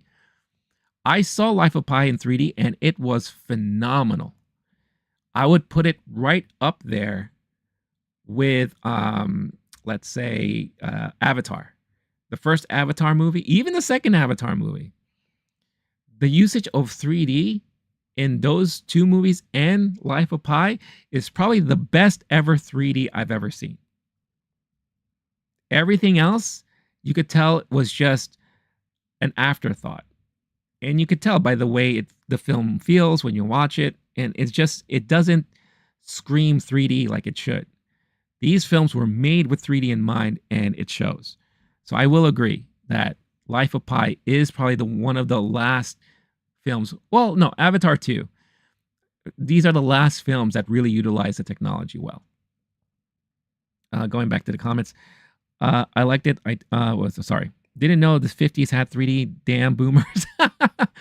Yeah. I would say like 50s, 60s, around that era. The reason why I know that is because I remember there's this famous picture that was always a poster of like it was like a black and white photo of all of these people in the theater wearing the 3D glasses, the paper 3D glasses. And a lot of the creature features of the time would advertise it that way. It's a lot of like Frankenstein in 3D or blah, blah, blah in 3D. I think the Blob was in 3D or something like that. So I would say like late 50s, early 60s, probably around that time. It was always evolving creature features. It was always like the monster movies. I think there was a Creature of the Black Lagoon in 3D or something. I definitely remember it in the 80s because TV, they utilized it too, where it was like this big gimmicky thing where in your local Sunday paper, you'll get the 3D glasses because we are going to be featuring Creature from the Black Lagoon in 3D this Sunday, blah, blah, blah, blah. All that. Like, I remember all that shit. And then they had like the 3D comic books that would come out that had included the 3D glasses, the paper 3D glasses. Mad Magazine did the same thing. I remember all that crazy shit. Oh yeah, it's in Back to the Future. One of the bullies had, yeah, exactly. Yep. 1955, right? Yeah. And that was the thing too, like it became like a fad where people would walk around, you know, with the 3D glasses on. How silly is that? I think that was just so funny. So funny. Continuing here with the article, however, when experimenting with 3D and high frame rates in his films Gemini Man and Billy Lynn's Long Halftime Walk, I didn't even know that movie existed. What is that movie? The results weren't good. Critics slammed the films and both ended up flopping, with Gemini reportedly causing Paramount to swallow an estimated $111 million in losses. Woof. That sucks. In a recent interview with IndieWire, well, maybe it's not the 3D that's the reason. Maybe the movies just sucked. I don't think it failed because of the 3D. I think the movies just weren't good. In a recent interview with IndieWire, the director confirms he's done with the technology and puts the blame on exhibition rushing forward with 3D before it was ready. I could agree with that. In general, not only my two movies, 3D in general, so bad, the filmmakers are bad, the theaters are bad. The whole ecosystem is bad. It's not made for 3D. I refuse to complain to blame it on the medium. It's the audience and the industry who were not prepared. The theaters are stingy. It's really dim. You can't see it. It's flickering, and the 3D. People do a poor job. It gives you a headache. It's purely bad. You can't blame the audience for not liking it because it's bad, and they're asked to pay more money. His dissatisfaction led him to develop new, 4 times brighter projectors, but even then, it's a new language both filmmakers and audiences would have to get used to. That's unlikely in the near future, so he's going back to more regular filmmaking. Quote, "It's too hard, especially after the 2 movies. The 3D is just too hard. I'll go back to the regular way, the old way of making movies. There's a great story to be told and a lot to explore. I'm still working on it, but it won't be in 3D. Lee is trying to get a Bruce Lee biopic backed by Bruce Lee's family up and running as soon as possible, and don't expect that to be in 3D. Not anymore, even if it was a thought. He just sounds like a bitter guy, and I get it. It's disappointing. It's disappointing when you put so much heart and soul into your films in a medium that is very niche and it doesn't work. I get it. You know, like I get frustrated when I put so much work on a video and it doesn't do so well. You know, that's just a creative. That's the mindset a creative would have. Because you want everything that you do to be well received one way or another. And then if it doesn't, of course, at least, you know, some bit of disappointment. But, you know, most of us will just carry on, learn our lessons, and work on something else. Ang Lee, I think he just sounds like a bitter guy. But there's a lot of stuff in there that I agree with. Like with most technology and most fads, the theaters were not prepared. Plus, you have to think of how much money the theaters had to pay to use that type of technology in their theaters. It's not cheap. You know, just like IMAX. IMAX is not cheap, and to maintain it is not cheap. So that's why you don't have a whole ton of IMAX film theaters across the United States. There was this I remember when Oppenheimer came out in IMAX. I watched this guy who is an IMAX projector technician, and how he claims he is like one of very few technicians in the United States that knows how to use and maintain the IMAX projectors, especially like when it's like 70 millimeter. So he has to travel across the country to all of these theaters who are showing this format of film and make sure everything is up to snuff before it goes live. You know, talk about job security when you're the one guy who knows how to do all that stuff. Hopefully he can apprentice somebody to pick up the mantles whenever the time comes where he passes away. Right now he's like in his 40s, I think. So there's still a lot of time. But think of how much money that costs just to maintain something like that. Now you're talking about 3D. You know, plus anytime there is like a big boom or a big fad, studios of course would like rush it out and just keep pushing. So much so that we get to a point where it's shit quality. It's too much quantity with very poor quality. You know, that's why I can tell you, and I will name only 3 movies that really do well in 3D. 3, depending on where in the world you come from. Yeah, and like I said, it's the 2 Avatar movies and Life of Pi. So there's a lot of things he said in there that I do agree with, but there's also some stuff there that I'm just like, all right, you just sound like a disgruntled, bitter filmmaker who didn't, whose projects just didn't get off the ground. But I think that also doesn't have a lot to do with 3D. I think a lot of that also probably has to do like, well, maybe the movies were just not good. Because that last movie that they mentioned in there, I never even heard of. But it is what it is. All right. This was another piece of news that I found fascinating. And it looks like Warner Brothers is taking pages from Nickelodeon. And they're saying that Batman and Bugs Bunny are to lace up for an animated NHL simulcast on True TV and Max. The Multiverse's NHL Face-Off will simulcast the Colorado Avalanche at Vegas Golden Knights game on April 14th. So for a lot of you who don't know, Nickelodeon has this kind of deal with the NFL where there are certain games throughout the season they team up and they do Nickelodeon versions of these broadcasts. So you can go on Nickelodeon and you'll watch a game broadcast there. They have their own commentating team and they'll have guest appearances from like SpongeBob and Patrick and other Nickelodeon characters. And what they do is that they kind of like have these like animated overlays during certain moments of the game where if someone does a touchdown in the end zone, you see slime getting spun out and, you have reactions from like characters of like the Nickelodeon cartoons reacting and this and that. And it's like this crazy fun thing that kids can watch and enjoy. And maybe it's a way of attracting a younger audience to sports, right? To watching sports. So what it sounds like here, and I haven't read the rest of the article, it sounds like Warner Brothers is taking that concept and now doing it with hockey. Why hockey? I don't know. But maybe the league needs money, and this is a good way to make money. But they're advertising this thing. Batman, Wonder Woman, and Bugs Bunny are going to lace up and hit the ice as Warner Brothers Discovery, TNT Sports, and the NHL are teaming up for their first ever live animated simulcast of a pro hockey game. The special game partnership between TNT Sports, the NHL, and Warner Brothers Games, dubbed Multiverse's NHL Face-Off, will run on True TV and stream on the BNR Sports add-on for Max, April 14th at 3:30 p.m. And we'll see the Colorado Avalanche take on the Las Vegas Golden Knights. The fully animated presentation will be a bevy of Warner Brothers and DC Comics characters, make up the teams including Batman, Superman, Wonder Woman, Velma and Shaggy, Steven Universe, and Finn the Human from Adventure Time, and of course Bugs Bunny. The Tasmanian Devil will suit up as referee.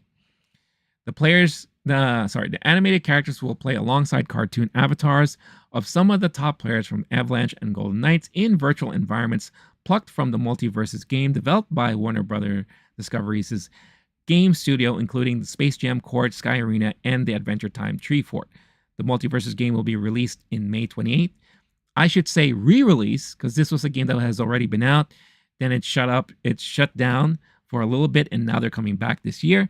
And sees iconic WB characters in a fighting game, very similar to Smash Brothers. TNT will host a draft for the animated teams during the NHL post-game show on April 7th. Steve Mears will call the special simulcast of the game with color commentary from Kobe Armstrong. The regular game, without the cartoon characters, will run on TNT and Max. The Multiverse's NHL Face-Off is the latest example of a league partnering with a media partner to develop a new way to televise their games. The NHL has already explored animated editions of its games with Disney for NHL Big City Green Classic, which ran on Disney Channel and featured characters from Big City Greens. Last year, the NFL and Disney partnered on a Toy Story-fied edition of an NFL game that streamed on Disney+. And then here it goes into what I talked about Nickelodeon. NFL and Paramount have previously partnered on special Nickelodeon editions of select games featuring animated characters, slime, and special commentary. So interesting. Oh, this is interesting here too. Still, the Multiverse's NHL game is the first step in that arena of TNT Sports, which is rebranding True TV as a sports channel. Wow, really? Which with the stated goal of adding more simulcasts of NHL, MLB, and NBA games. That, I think, is probably equally as an interesting news bit as the whole animated thing, because True TV, for the longest time, was a channel on cable where you would watch a lot of true crime documentaries, court case documentaries, or programming or reality TV shows, all centered around true crime, court TV, blah, blah, blah, all this kind of stuff like that. So for them to rebrand it now as just a sports outlet, that in itself is very, very fascinating for me. I wonder if they're going to change the name eventually, because True TV just won't make sense. So that in itself is an interesting bit of news there. But yeah, overall, I mean, look, I think these things are silly. It'll be interesting to see, but I guarantee most of it's probably going to be very cringy to watch. But maybe it'll add a little different something for younger kids to enjoy and watch with their parents. But I'm sure the adults and the parents will probably get so pissed off and annoyed watching their sports broadcast in that vein. I'm pretty sure it's going to be very annoying for parents. But hey, kudos for them trying something different. Am I right? Let's see. They better not do a bait and switch giving us a damn tie. Someone needs to take the L. As far as the game is concerned, yeah. There has to be a real winner. Treat it like a real sports event, as it should be, because it sounds like it's a real sports event. Hold on, give me 1 second here. Just want to check some messages real quick. Sorry. This is very unprofessional of me, but fuck it.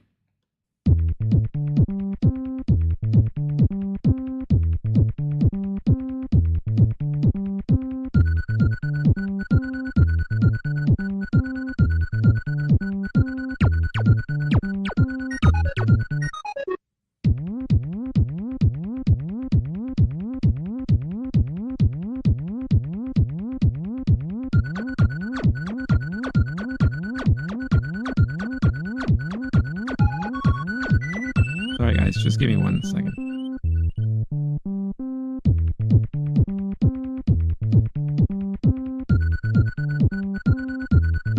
Okay, I'm back.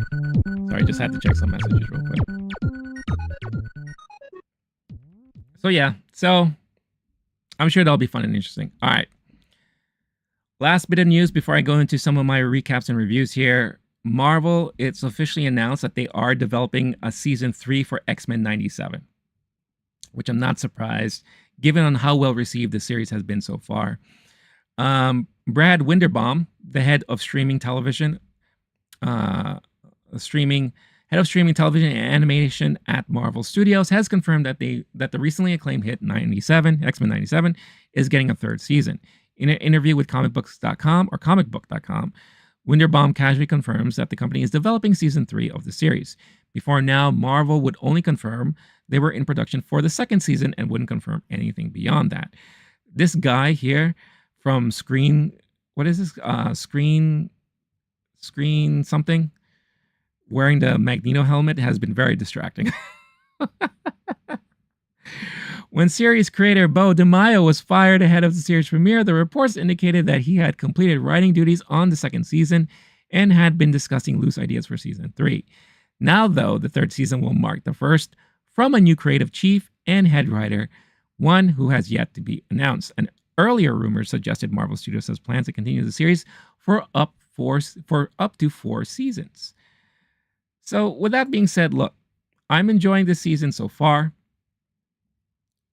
Season 2 sounds like that's been solidified, and it sounds like they're going to go forward with that. Season 3 will concern me for a little bit, because if a lot of the stuff that we're liking now is because of Bo DeMaio, then what's going to happen when season 3 comes around? Because if it's not him and it's someone new, is the same thing that happened on the original animated show happen now, where you could see that there is an obvious creative difference once they changed writers, and honestly, once they changed like animation teams too, because there was a huge shift. I believe it was like around season 4, season 5 when that happened. Hopefully that won't be the case because, like I said, I've been enjoying the season so far. But at the same time, I'm not surprised that they are going to go forward with this because I think for Marvel and a Marvel series on Disney Plus, this has been probably their highest rated show so far. So it would behoove them not to continue with it. As to who they're going to get to pen this season 3, I guess time will tell. Time will tell. Batman's going to be an enforcer. It's going to be like that movie Goon. Batman's going to be a goon of the multiverses NHL team. All right. So with that bit of news in there, now's the time. Let's talk about episode 4 of X-Men 97. Dropped today. And I had a chance to watch it earlier. Again, I have to say this every time I talk spoilers. So if you don't want any spoilers whatsoever, you know, if you're watching this on demand, everything will be chapterized. So make sure you could skip the chapter, move on to the next thing. Or you could call it a day. I'll see it on the next stream or whatever the case is. So that's my warning to all of you now. I know it's also been requested every time I talk about this stuff that maybe I should have an image that says spoilers on the screen. So I will do that too. So there you go. At least for X-Men 97. So X-Men 97 episode 4 is a weird one. I will say that. I still enjoyed it, but this was one of the first ones I saw that was, huh? It was 2 episodes in one, which is kind of weird. It kind of made me feel as if they had an idea for like a filler-like episode, but they didn't have enough content for it. So they threw it in there and they threw in the beginning of whatever arc they're trying to portray as the season progresses. So the first half of this episode centered around Jubilee and the new guy. I believe the new guy's Miguel. I think that's his name. And if I'm wrong, I apologize. But it's the new guy. He's like the new Jubilee of this iteration of X-Men 97. Kind of like how Jubilee was like the new fresh face of the team back when the show first started. He's now taking on that role. And basically, it's Jubilee's 18th birthday. So she's finally turning 18. And she's acting very teen angsty. You know, because she's like, it's my birthday. And they're like, oh, sugar, how do you want to celebrate your birthday, honey child? Of course, if you don't know who that is, that's Rogue. And she's like, well, I know it's going to sound corny, but I want to celebrate at the arcade, you know, blah, blah, blah, this and that. And prior to her coming to the table where they're all having breakfast, you know, they were all talking, Magneto's there, and they're like, oh, we can't wait. Today is Jubilee's birthday. We should do something fun. And Magneto's like, she'll have many other birthdays in the future. You know, now you all have to focus on your training. So you all should be in the danger room training because you're all soft. Those aren't his words verbatim, but basically that's the tone in the message he was sending. And they're like, oh, bub, you're no fun. You're like an old geezer. Come on. It's her birthday, blah, blah, blah. Right? And Morph had this funny line. It was like, oh, sounds like Magneto's parents never did anything for his birthday. And he's like, my parents died when I was very young. And he's like, oops, my bad. You know, so of course she brings up that idea. She gets turned down. And now we're in her room. Miguel's in the room with her. Like, wow, she's very easy to welcome people into her room. And she's like, oh, I don't get it. They don't understand that the arcades are fun. And it's a great way to, he's saying that we should train and we should get our minds straight. But this is a great way to get our minds relaxed and stress-free, blah, blah, blah, this and that. And everything really happens very quickly because she's talking about how much she loves video games. And then there happens to be a console on her table that she doesn't even know how it got there. She's like, yeah, I play games at home. And say, oh, what's this console? I never saw this console before. Hey, let's play a game on it. Not even questioning anything. And of course, the console has a name, Motendo. Because dun, dun, dun, dun, we have the return of Mojo, who is a fan favorite villain, loves creating havoc, loves putting X-Men in his games, you know, kind of for his entertainment. So they pop on this game, and then these things come out of the console, you know, latches onto them, turning them into things, and then they wake up in this world that looks like her room, and they're like, what happened? How long have we been playing for? How did we just pass out? And then bang, through the wall, a sentinel hand comes through, grabs them. They're like, oh no, we're being chased. Oh, what's happening? This is crazy. You know, and then they end up like on a version of Genosha that is like in the past. Yeah, that was covered in the animated series way back in the day. So you see like the mutants like being treated as slaves, building like the Genosha buildings and pyramids or what have you. And then there's this random character that's like helping them escape and all. And then that's when they come to the conclusion, oh, I get it. We're in a game right now. Maybe we're in the video game that we were playing. And that's when, poof, Mojo pops up in the air, looking like the weatherman Al Roker, because he lost a lot of weight. Big giant head, slim body. It was like, oh, it's Al Roker Mojo. They even comment like, oh, you lost a lot of weight. And like, oh, thank you. I've been cutting back. And like, you're in my game, and blah, blah, blah. And I want you to entertain me, and this and that. Because I created a new game for you guys. You know, it's like X-Men, Path of the Rogue, Path of the Jubilee, or something like that. You know, which is kind of cool because seeing the animation for this section when they're in the game, they use like the 8-bit or 16-bit pixel art for the animation. It makes me now wish that they would create an actual beat-em-up game in honor of this new X-Men 97 series. I kind of wish they would do that. So they're putting these two through their little game trials and tribulations there for the entertainment of Mojo, for whatever reason, you know, and someone's interfering. Like there's an interference. It's that same person that saved them two earlier on, and they get sucked into kind of like this. It's funny how we're talking about the Matrix today. How, you know, they do the whole phone thing where the phone's ringing, pick up the phone, and they get zapped into this other reality. And it's a reality that looks like very fanboyish like, right? And then this mysterious creature that looked like a reject from Mad Max shows up and said, yeah, I've been, you know, I know how to manipulate this and manipulate that and how you guys are kind of on trial, you know, but I'm trying to help you because if anyone knows about this, it's you. And all of a sudden we say, oh my God, it's future Rogue with her gray hair, but she's still got the sunglasses and all that. And she's like, yeah, it's me, but you know, a little less young and a little wrinkly and all this kind of stuff like that. Yeah, it's like, oh, it's future me. Oh my God, you still cool. And I'm going to help you guys get out of here. And Mojo comes in. You know, Spiral is somewhere working the controls. It's like, I can't control this craziness. It's because, you know, future Jubilee is messing things up. And future Jubilee knows everything because she spent decades and decades figuring the game out, figuring all the ins and outs and all. Kind of like in the Flash movie, how you had the Flash constantly trying to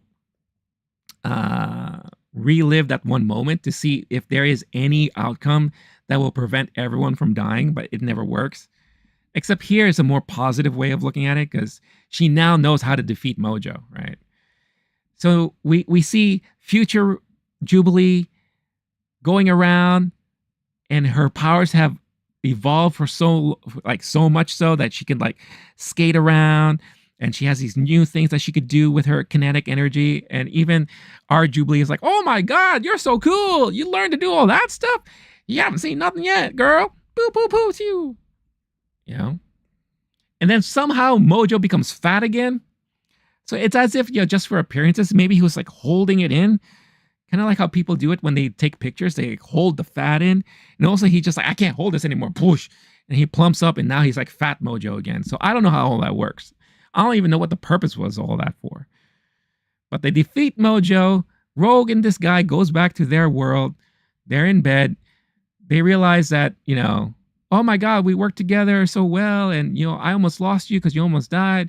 and this and that, and Jubilee, you're awesome. Oh my God, I think I love you. And they kiss and make out, and that's the end of their version of the episode. So it felt like a filler-like episode.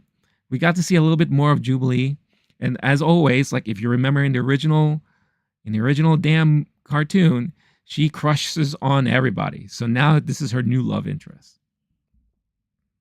Speaking of love interest, now we get our part 2 of this episode, and it's a part 1, Life and Death, I think it's called. And now we're back with Storm. Storm is now hanging out with Forge. You know, when we last saw them, Forge shows up in the bar and say, hey, I'm a great friend of Professor X, and I can help you with your power situation. So this feels like now we're going forward several months, maybe years, or a year, because they're living together. They're very familiar with each other. And, you know, and this is where we get some explanation about who Forge is. We all understand like his mutant powers, that he knows how to create stuff, and whatever he wishes as far as creation, he can do, he can make, right? He's great with technology. So he's trying to create this thing that will help Rogue regain her powers, you know, and he tries, it's not working. She's all distraught. And she's like very depressed. And then the more he talks about his history, he reveals to her that he helped start or come up with the concept of the mutant power restricting bands that the government uses. And he was also working with Trask, you know, with the whole Sentinel program and all that. And Storm gets really angry. She's like, how could you? Don't you understand the things that you've done and how it causes harm to mutants? And he's like, and he's trying to defend himself, like, I didn't know it was going to be like this, you know. And like, oh, I can't trust you. You can't do anything for me anymore. He goes up to her and it's like, Storm, you have to understand. And she's like, don't you dare, don't you say it. Storm, I love you. Ah! Slap. What did the 5 fingers say in your face? Slap. And it's like, you can't say that to me. This series so far is very horny. Fuck off! Everyone is falling in love with somebody. Everyone wants to get in everyone's pants. And in this one episode alone, we already have 2 romances. We have Jubilee with this new guy, and now we have Storm and Forge. Everyone's damn horny. You know? And in a weird twist, all of a sudden they get attacked by this demon creature, this owl demon creature. She mentions this owl before because she's like, oh, I've seen that owl before. It's almost like a sign, almost like something telling me that I am meant to be here or someone's looking after us.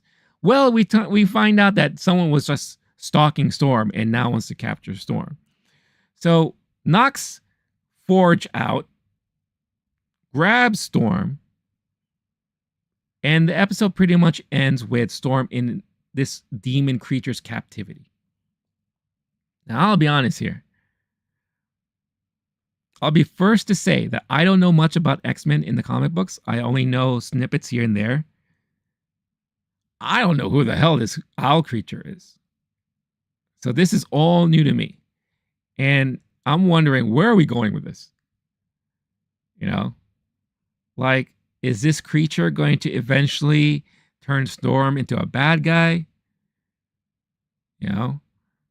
Is this creature going to be this main challenge for Storm that will maybe force her to get her powers back by just willing it? I don't know. But the episode itself was just very weird. The fact that it was like split into 2. And we got a fun portion of it with Jubilee. You know, the whole video game aspect of it was a lot of fun.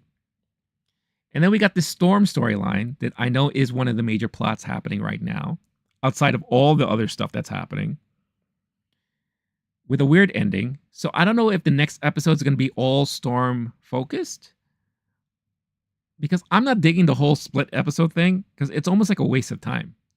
Like, even though we saw a lot of fun moments in the whole Jubilee thing, was it really necessary to the story? Probably not. The Storm stuff that happened is, of course, important. And I liked how we got little Easter eggs of Forge's life, because for those of you who know the comics, Forge was a member of X-Force. So at least a later iteration of X-Force. So we got to see like pictures on the wall of him with like Multiple Man and Polaris, X-Force, Forge. Like that team that he was a part of, which was really, really awesome. Hold on,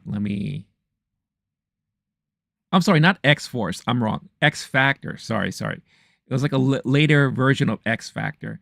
Because I remember at one point when X-Factor first formed, I think Cyclops was the leader for a while. And then X-Force, Forge. X-Factor, sorry. And then X-Factor had another iteration with a bunch of newer characters that I think at the time were just newly introduced to the X-Men universe. Yeah. So you had hold on here. You had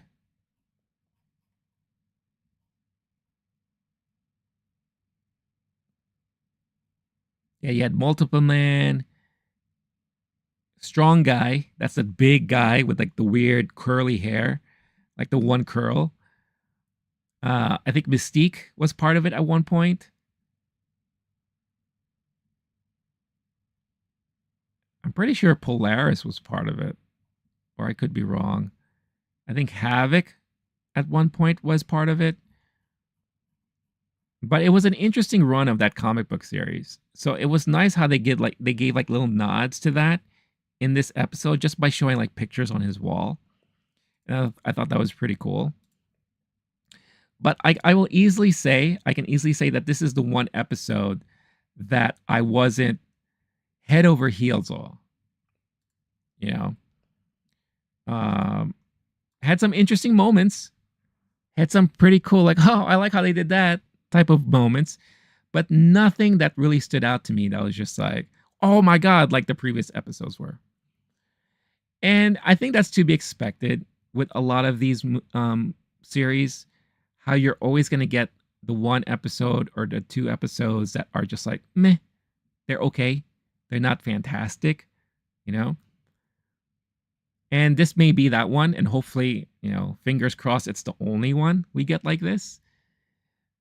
But it was still entertaining for most of it, for the most part. But yeah, I think I'm ready now to kind of see, okay, where are we going to go with this whole Storm storyline? What's still happening with Scott and Jean and Nathaniel? You know, are we going to see them come back as Cable? Are we going to see Nathaniel come back as Cable? You know, what's going to happen with the clone, the Jean clone? Madeline Pryor, you know, where is she going? What's happening at Genosha, you know, and how big of an effect Magneto will be leading the team now. Yeah, because we only got that one moment where we saw things happening at that congressional hearing, that Senate hearing, but we haven't really seen them go face to face as a team with him as the lead yet. And of course, there's that threat from Mr. Sinister that we have yet to see come into real fruition here. We already saw a glimpse of it, but we haven't seen like the big confrontation. So there's so many damn plot lines happening right now that, yes, it is sometimes hard to follow, but so was the original series. That's just how it was. You have to keep these kids constantly thinking and entertained because you can't linger on one thing for too long. You have to keep moving to make things, you know, exciting and entertaining. Even more so nowadays because of the TikTok generation. So yeah, so that is X-Men episode 4. Again, not like a big head over heels reaction from me about it, but it wasn't terrible. I still enjoyed it for the most part, but I'm ready to see where we're going to go on from here. All right. So that's it for spoilers for now. The last thing, I feel like I've been rapid paced this evening. And I guess that's just how it is right now. But the last thing I wanted to talk about this evening is this movie I watched yesterday. That again, I feel like not a lot of you are familiar with. So, with the recent news about Alex Garland, possibly retiring from directing movies, he has a new movie, Civil War, coming out next week that I'm really looking forward to. Even before this announcement was made, it was just really interesting that I decided to kind of do like a filmography retrospective on all of Alex Garland's works. And I talked my friend Blake, who I do the Movie Time podcast with, to join me on this journey so that we could have a discussion about his filmography. So it's funny how that timing happened, and now the announcement was made that he feels that he is going to quit directing for the foreseeable future. So as I was going through his filmography, I'm not just including the movies that he's directed, but I'm also including the movies that he wrote that he wrote the screenplay on. He started his career basically in movies with 28 Days Later, teaming up with Danny Boyle. And I didn't realize that he did another movie with Danny Boyle afterwards called Sunshine. It's a movie that came out in 2007. Alex Garland wrote the script, Danny Boyle directed, and it's a sci-fi thriller movie. It almost had like Alien vibes to it, like the original Alien. But what floored me, again, not knowing this movie even existed until now, was the cast. Listen to this cast. And mind you, this is like, probably this was filmed in 2006. So just think about this. You have still a very young Cillian Murphy, actor-wise. Most people know him from his 28 Days Later's appearance, that movie, which came out, I think, a year or two before this movie came out. You have Rose Byrne in this movie, who later on became famous in the Insidious series and a whole slew of comedic movies like Bridesmaids and Neighbors with Seth Rogen. You have a post-Fantastic Four Chris Evans, several years prior to him helming the Captain America shield. You have Michelle Yeoh in this. I think this was already after she was in the James Bond movie. You have Benedict Wong, a very young Benedict Wong in this movie. You have Hiroyuki Sanada, who is like your go-to Japanese guy when it comes to acting in movies or TV. Currently, right now, he can be seen in the Hulu series Shogun, which is doing really well. But he's showed up in a multitude of other movies. Right? He's also been in the MCU. So you have very strong MCU ties in this one movie with Benedict Wong, Michelle Yeoh, Hiroyuki, and Chris Evans. Right?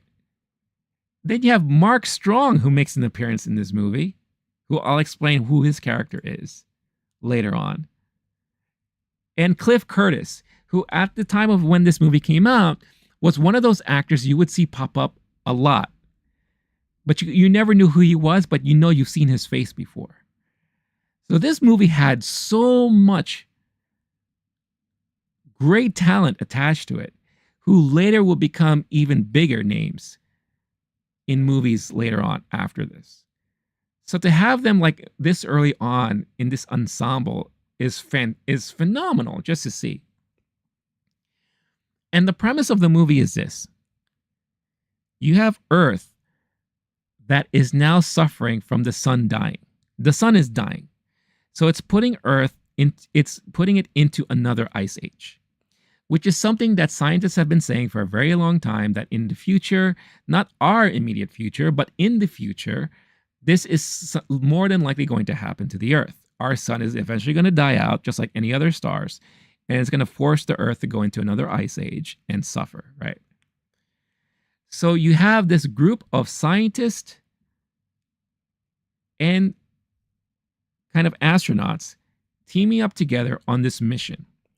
And the mission is to go to the sun and release this gigantic nuclear bomb that will hopefully reinvigorate the star and have it rebloom again for the next century or multitude of centuries.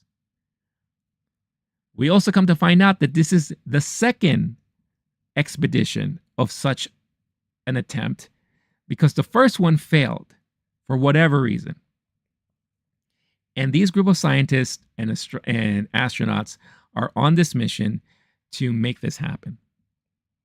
And the movie pretty much starts off with us seeing them already on this ship or this station. It's like a weird space station that's attached to this giant heat shield because they need to be protected from the sun the closer they get to it.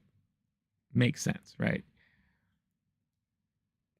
And we get to learn a little bit about each other, their personalities, their quirks, and all this. And it looks like the main character that is centered here is Cillian Murphy.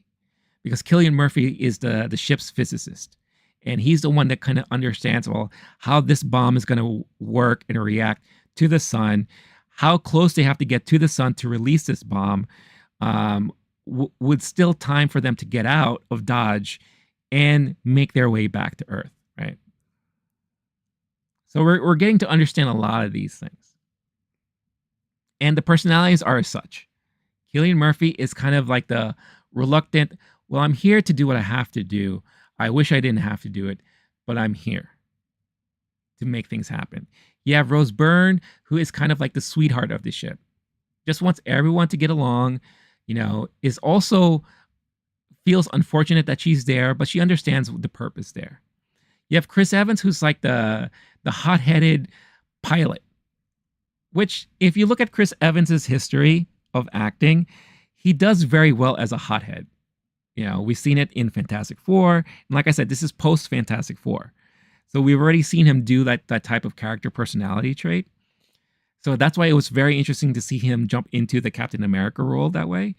But yeah, he's like the hothead, no nonsense, got to do our job, very loyal and dutiful and all that. You have Cliff Curtis, who is the ship's psychiatrist, but you can kind of tell he's kind of losing it a little bit. And he kind of worships the sun now. And he allows himself to get overly exposed to the sun's rays. And he's seeing something in there. It's like he's treating it like it's a god, like it's an entity, right? Michelle Yeoh is the botanist, the kind of biologist of the group. So she's all about life and preserving their way of life and the food and the plants and all that. Hiroyuki Sanada is the very stern captain of the ship, right? So, but is always very open to why they're there and wants decisions made based off of the knowledge of the crew and not like a democracy or whatever the case is like that.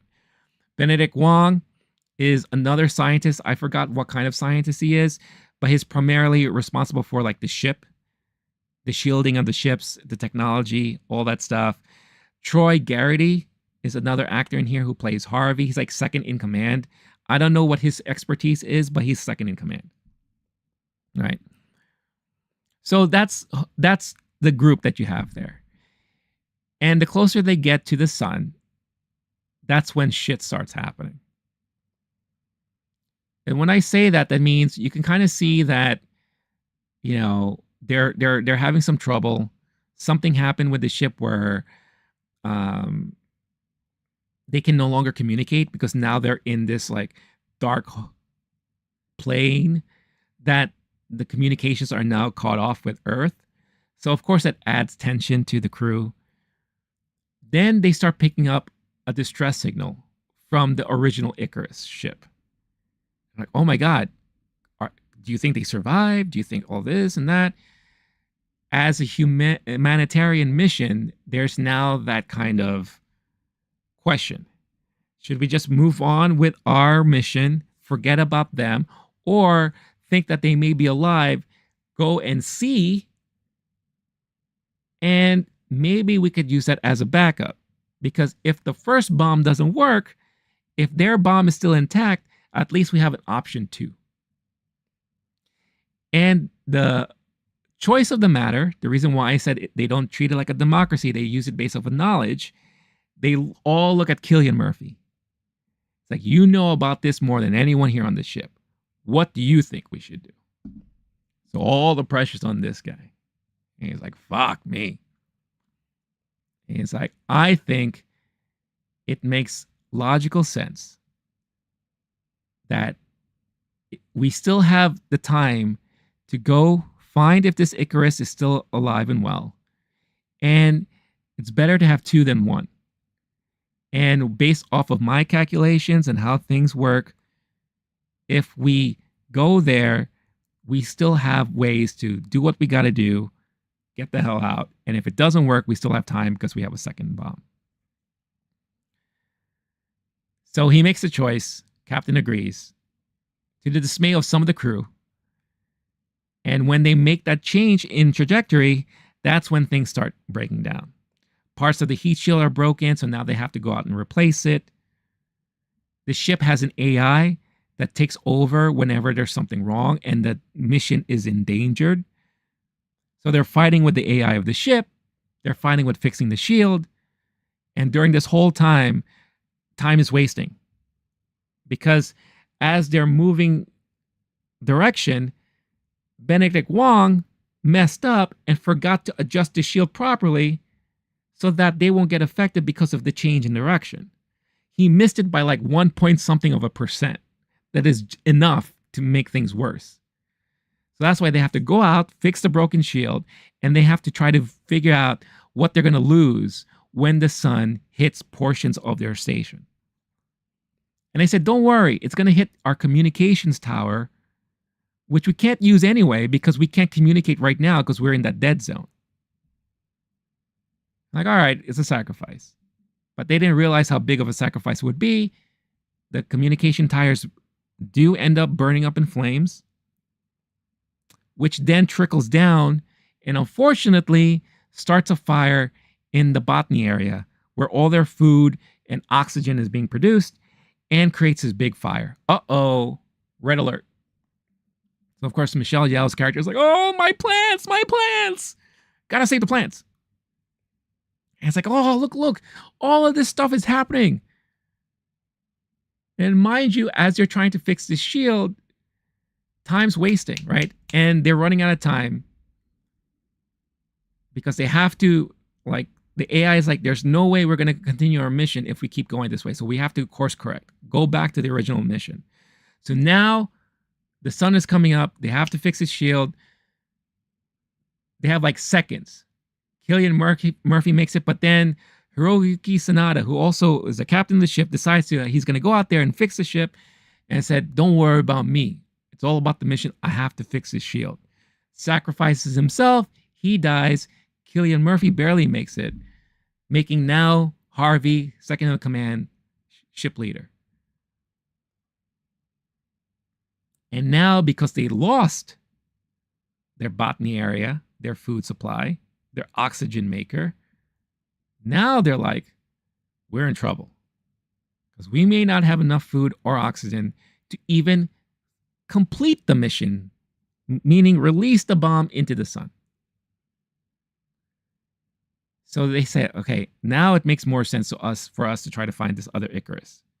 Because if their systems are working, at least we have now that backup. Because with all the math made, when it comes to oxygen, they're way overstaffed. More people than oxygen available. So in essence, they would have to like kill off 3 people, which they don't want to do. So again, they change course and they go to find Icarus. They find Icarus. It's like abandoned, right? They have a crew that goes on the ship. And of course, Benedict Wong feels terrible because he's like, I'm fucked up. If I didn't miscalculate the shield, all of this wouldn't have happened.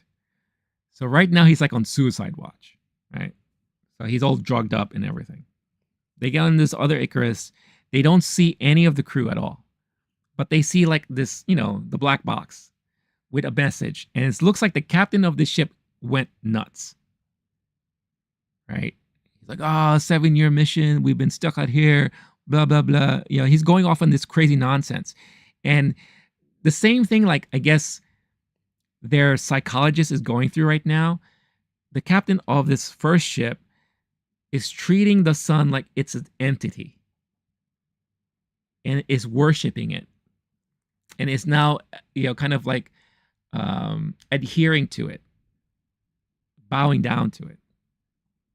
And the ship, this first Icarus ship, looks like they resigned to the fact that they couldn't make it, and they all sacrificed themselves by exposing themselves to the rays of the sun, thus leaving them just like all ashes, which was a very eerie scene. There are a lot of bits of like horror elements in this movie.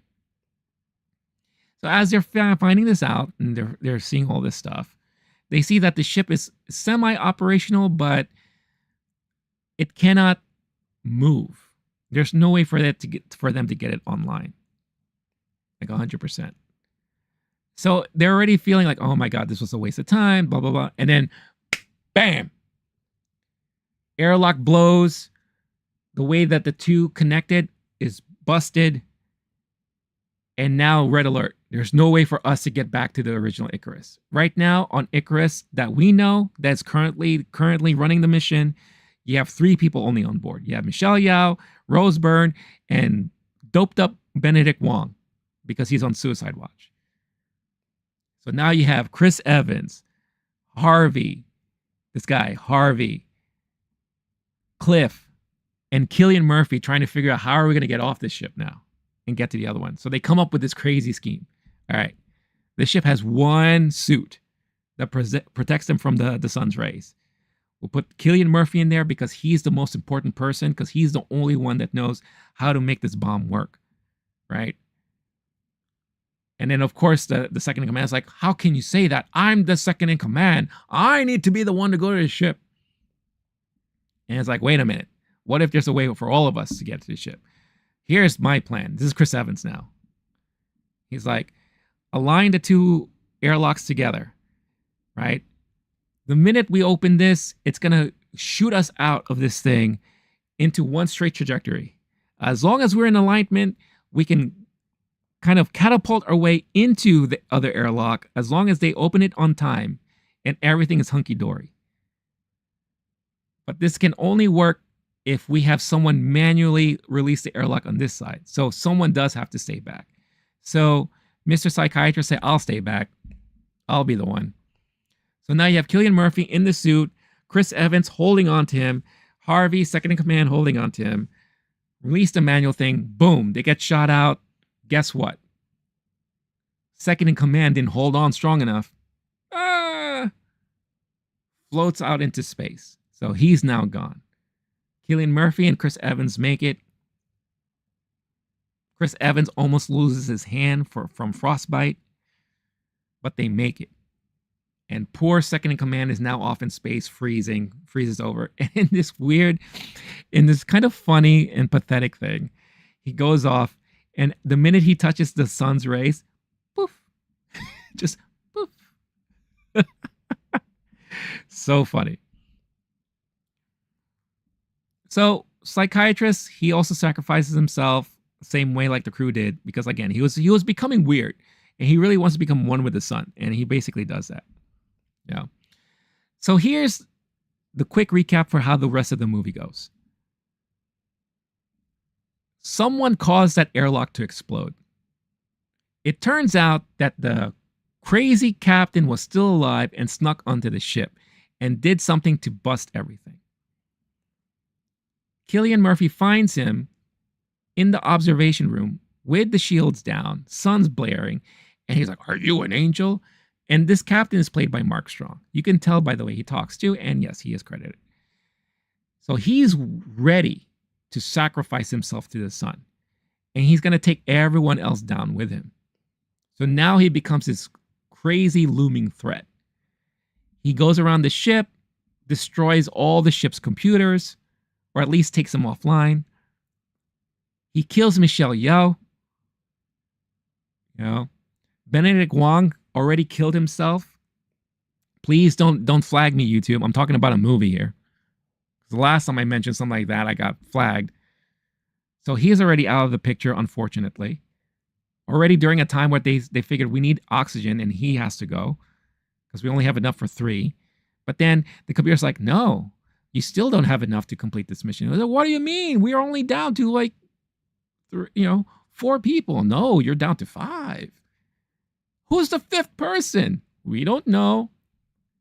It's Mark Strong.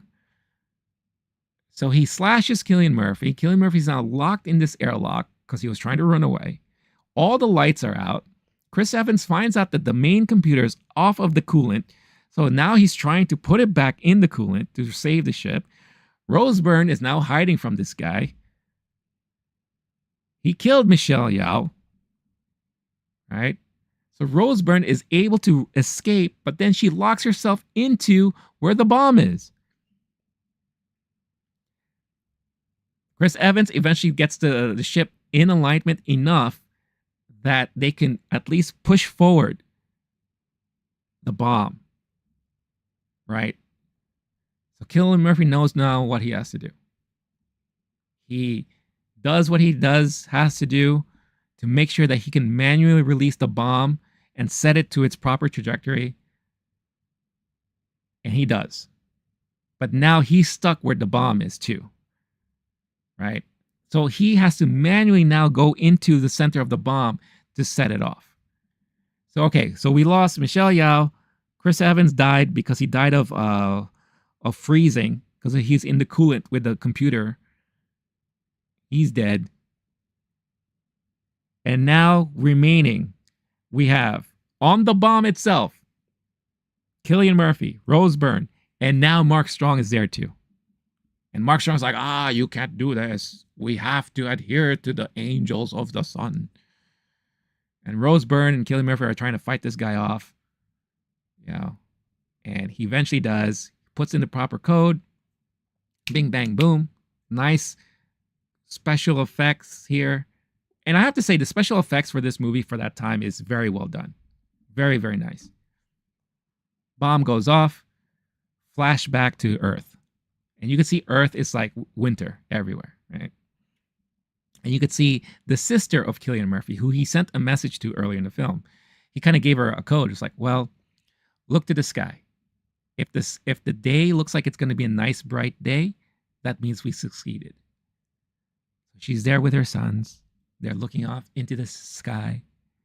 And then all of a sudden, everything gets bright. The end. End of the movie. So they did it. Earth has been saved thanks to the sacrifice of this crew and Cillian Murphy. Congratulations, everyone. You did it. But it's an interesting movie because it's a very Interstellar type of movie. But of course, Interstellar, we see that Matthew McConaughey survived. He just goes off way into the future, right? But here, nobody survives. But it's because of all their sacrifices, they were able to save Earth, save humanity. And it was a very well-written movie. Extremely well-written. And Danny Boyle is a great director. He's like the perfect director for something like this. Especially if you are already familiar with his work with 28 Days Later. So, as a writer, Alex Garland is fantastic.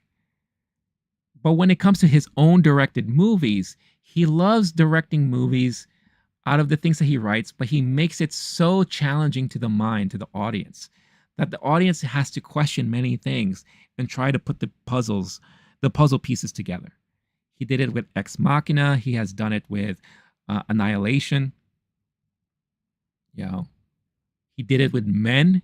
Men is probably his most abstract piece of work that he's put out there. And then we'll see what happens with Civil War. And I don't hate that. I love those type of movies. I love Alex Garland as a director. But you could see the difference when he when he writes and he gives it in the hands of another director like a Danny Boyle, because it makes it a little bit clearer, a little bit more, I guess, inviting to a more generic audience. And it gives it more of that gravitas of like a full-length feature film that has blockbuster potential. with a great story, great acting and performances. You know, it challenges you enough, but you're not spending an hour or two after the movie with a whiteboard or a cork board trying to figure out the pieces of, okay, what is he trying to say here? What kind of message is he trying to portray here? All of that. But also, this is early Alex Garland too. His writing could have definitely have evolved since then. But from what I've seen so far, his writing has always been top notch. You know, and if he is to quit directing now and just focus on writing, I think us as film lovers are going to eventually just love his stuff anyway. You know, because of his writing prowess. I would love to see him team up with Danny Boyle again, probably for another film, or if he could find another director to team up with. Maybe a Robert Eggers, Ari Aster, maybe? I don't know. That would be kind of weird. You know, someone that's more on the independent circuit, not quite Hollywood studio level yet, you know, but someone that is very good at telling very good stories with some bits of it that are challenging the audience. So I would love to see that kind of team up again in the future. But overall, Sunshine. I loved Sunshine. Again, a movie I was not familiar with until recently, until I started doing this. And I highly recommend it. I would give it 4 out of 5 stars on Letterboxd. Very well done. It had mixed reactions, I guess, when it first came out. But just to see the kind of story that was written, to see how it was directed, and just to see the performances from this ensemble cast, who's just, again, pick one out from the group, and you've seen their career explode with all the stuff that they've done after this movie. So, yeah, I highly recommend it, especially if you're into sci-fi, and especially like the thriller type of sci-fi. We've gotten recently a lot of these type of movies, like ISS, which I've never seen. There's a movie called Life, I think. That was like another one. Ad Astra. There's like so many of these like sci-fi thrillers that we've gotten in recent years that weren't always great. If you want something that's done really well, I recommend this one. This would be the one to go to and check out. Sorry, Star-Lord, I missed some of your chats here. I went to see a movie of when Andromeda collides with the Milky Way galaxy and make it 3D. Screw it, make it 4DX. Too bad my friend Blake isn't here, or else he'll tell you about his most recent experience with his first time in 4DX. And he, out of all movies, he decided to go watch Ghostbusters in it. And it didn't cost $3 million to make. Exactly. Sunshine did not cost $3 million to make at all.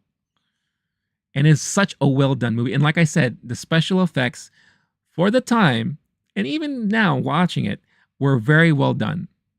Nothing extravagant, but it was all believable enough. You know, nothing that was like distracting in any way. Movie budget. I'm just curious if I could find how much it cost for them to make this movie. Probably not, because this is such a movie from such a long time ago. And it didn't really do well at the box office either. You know. Let's see. Theatrical run.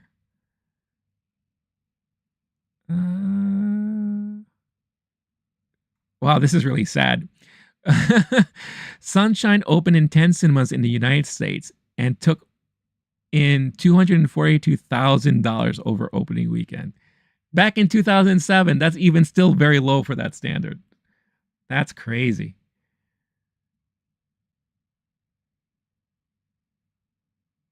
Oh, now I'm curious in getting this on Blu-ray.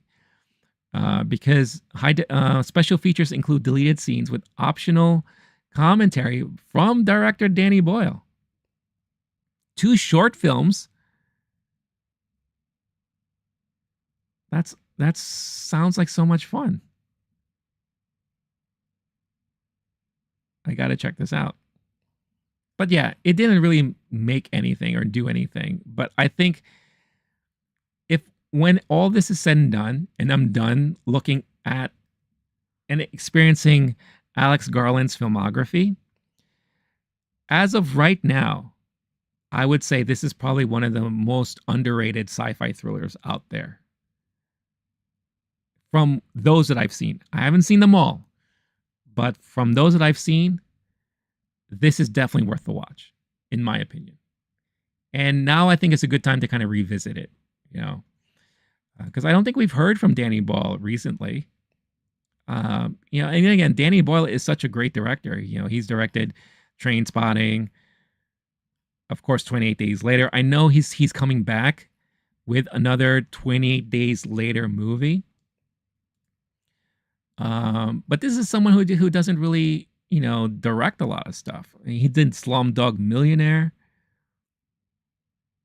You know, Steve Jobs, which I really actually enjoyed. Oh, he did Yesterday. That was a movie that came out, I think, 2 or 3 years ago. Maybe a little bit longer than that. That's the movie about the guy who woke up in a reality that they don't know who the Beatles are, but he does. So he uses their music to kind of create his own career.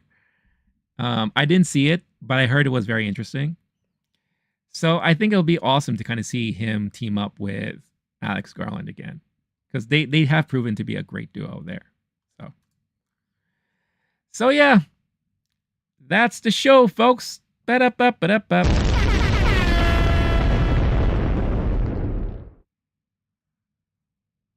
I felt like I said a lot today. I've talked a lot. I've mentioned a lot of things.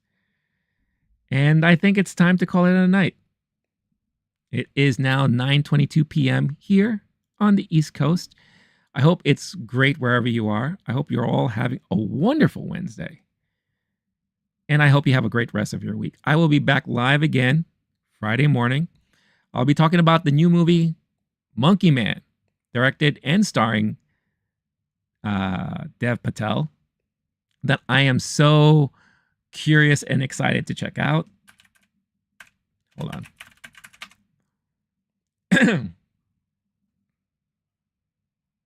I'm just oh, Charlito Copley is in the movie too. Oh, I can't remember the last time I saw him in something. He was a guy in District 9. But yeah, I can't wait to check out that movie. So you'll be hearing my thoughts and review of Monkey Man on Friday morning. So I hope you get the chance to tune into that. And for those of you watching on the replay, on the video on demand, thank you as always for watching and tuning in. As always, don't forget, like, subscribe, dislike, all that good stuff. Leave a comment. Let me know what topic from today's stream stood out to you the most. Let's have a conversation. Let's have some fun and all that good stuff. So thank you again to Star-Lord for hanging out. 8:23 where he is, approaching 8:24. Enjoy the rest of your evening. I hope you get more rest. I'll catch you all in the next one. So until then, enjoy your evenings. Stay cool, stay classy, stay safe. Catch you all in the next one. Good night, y'all. Bye-bye.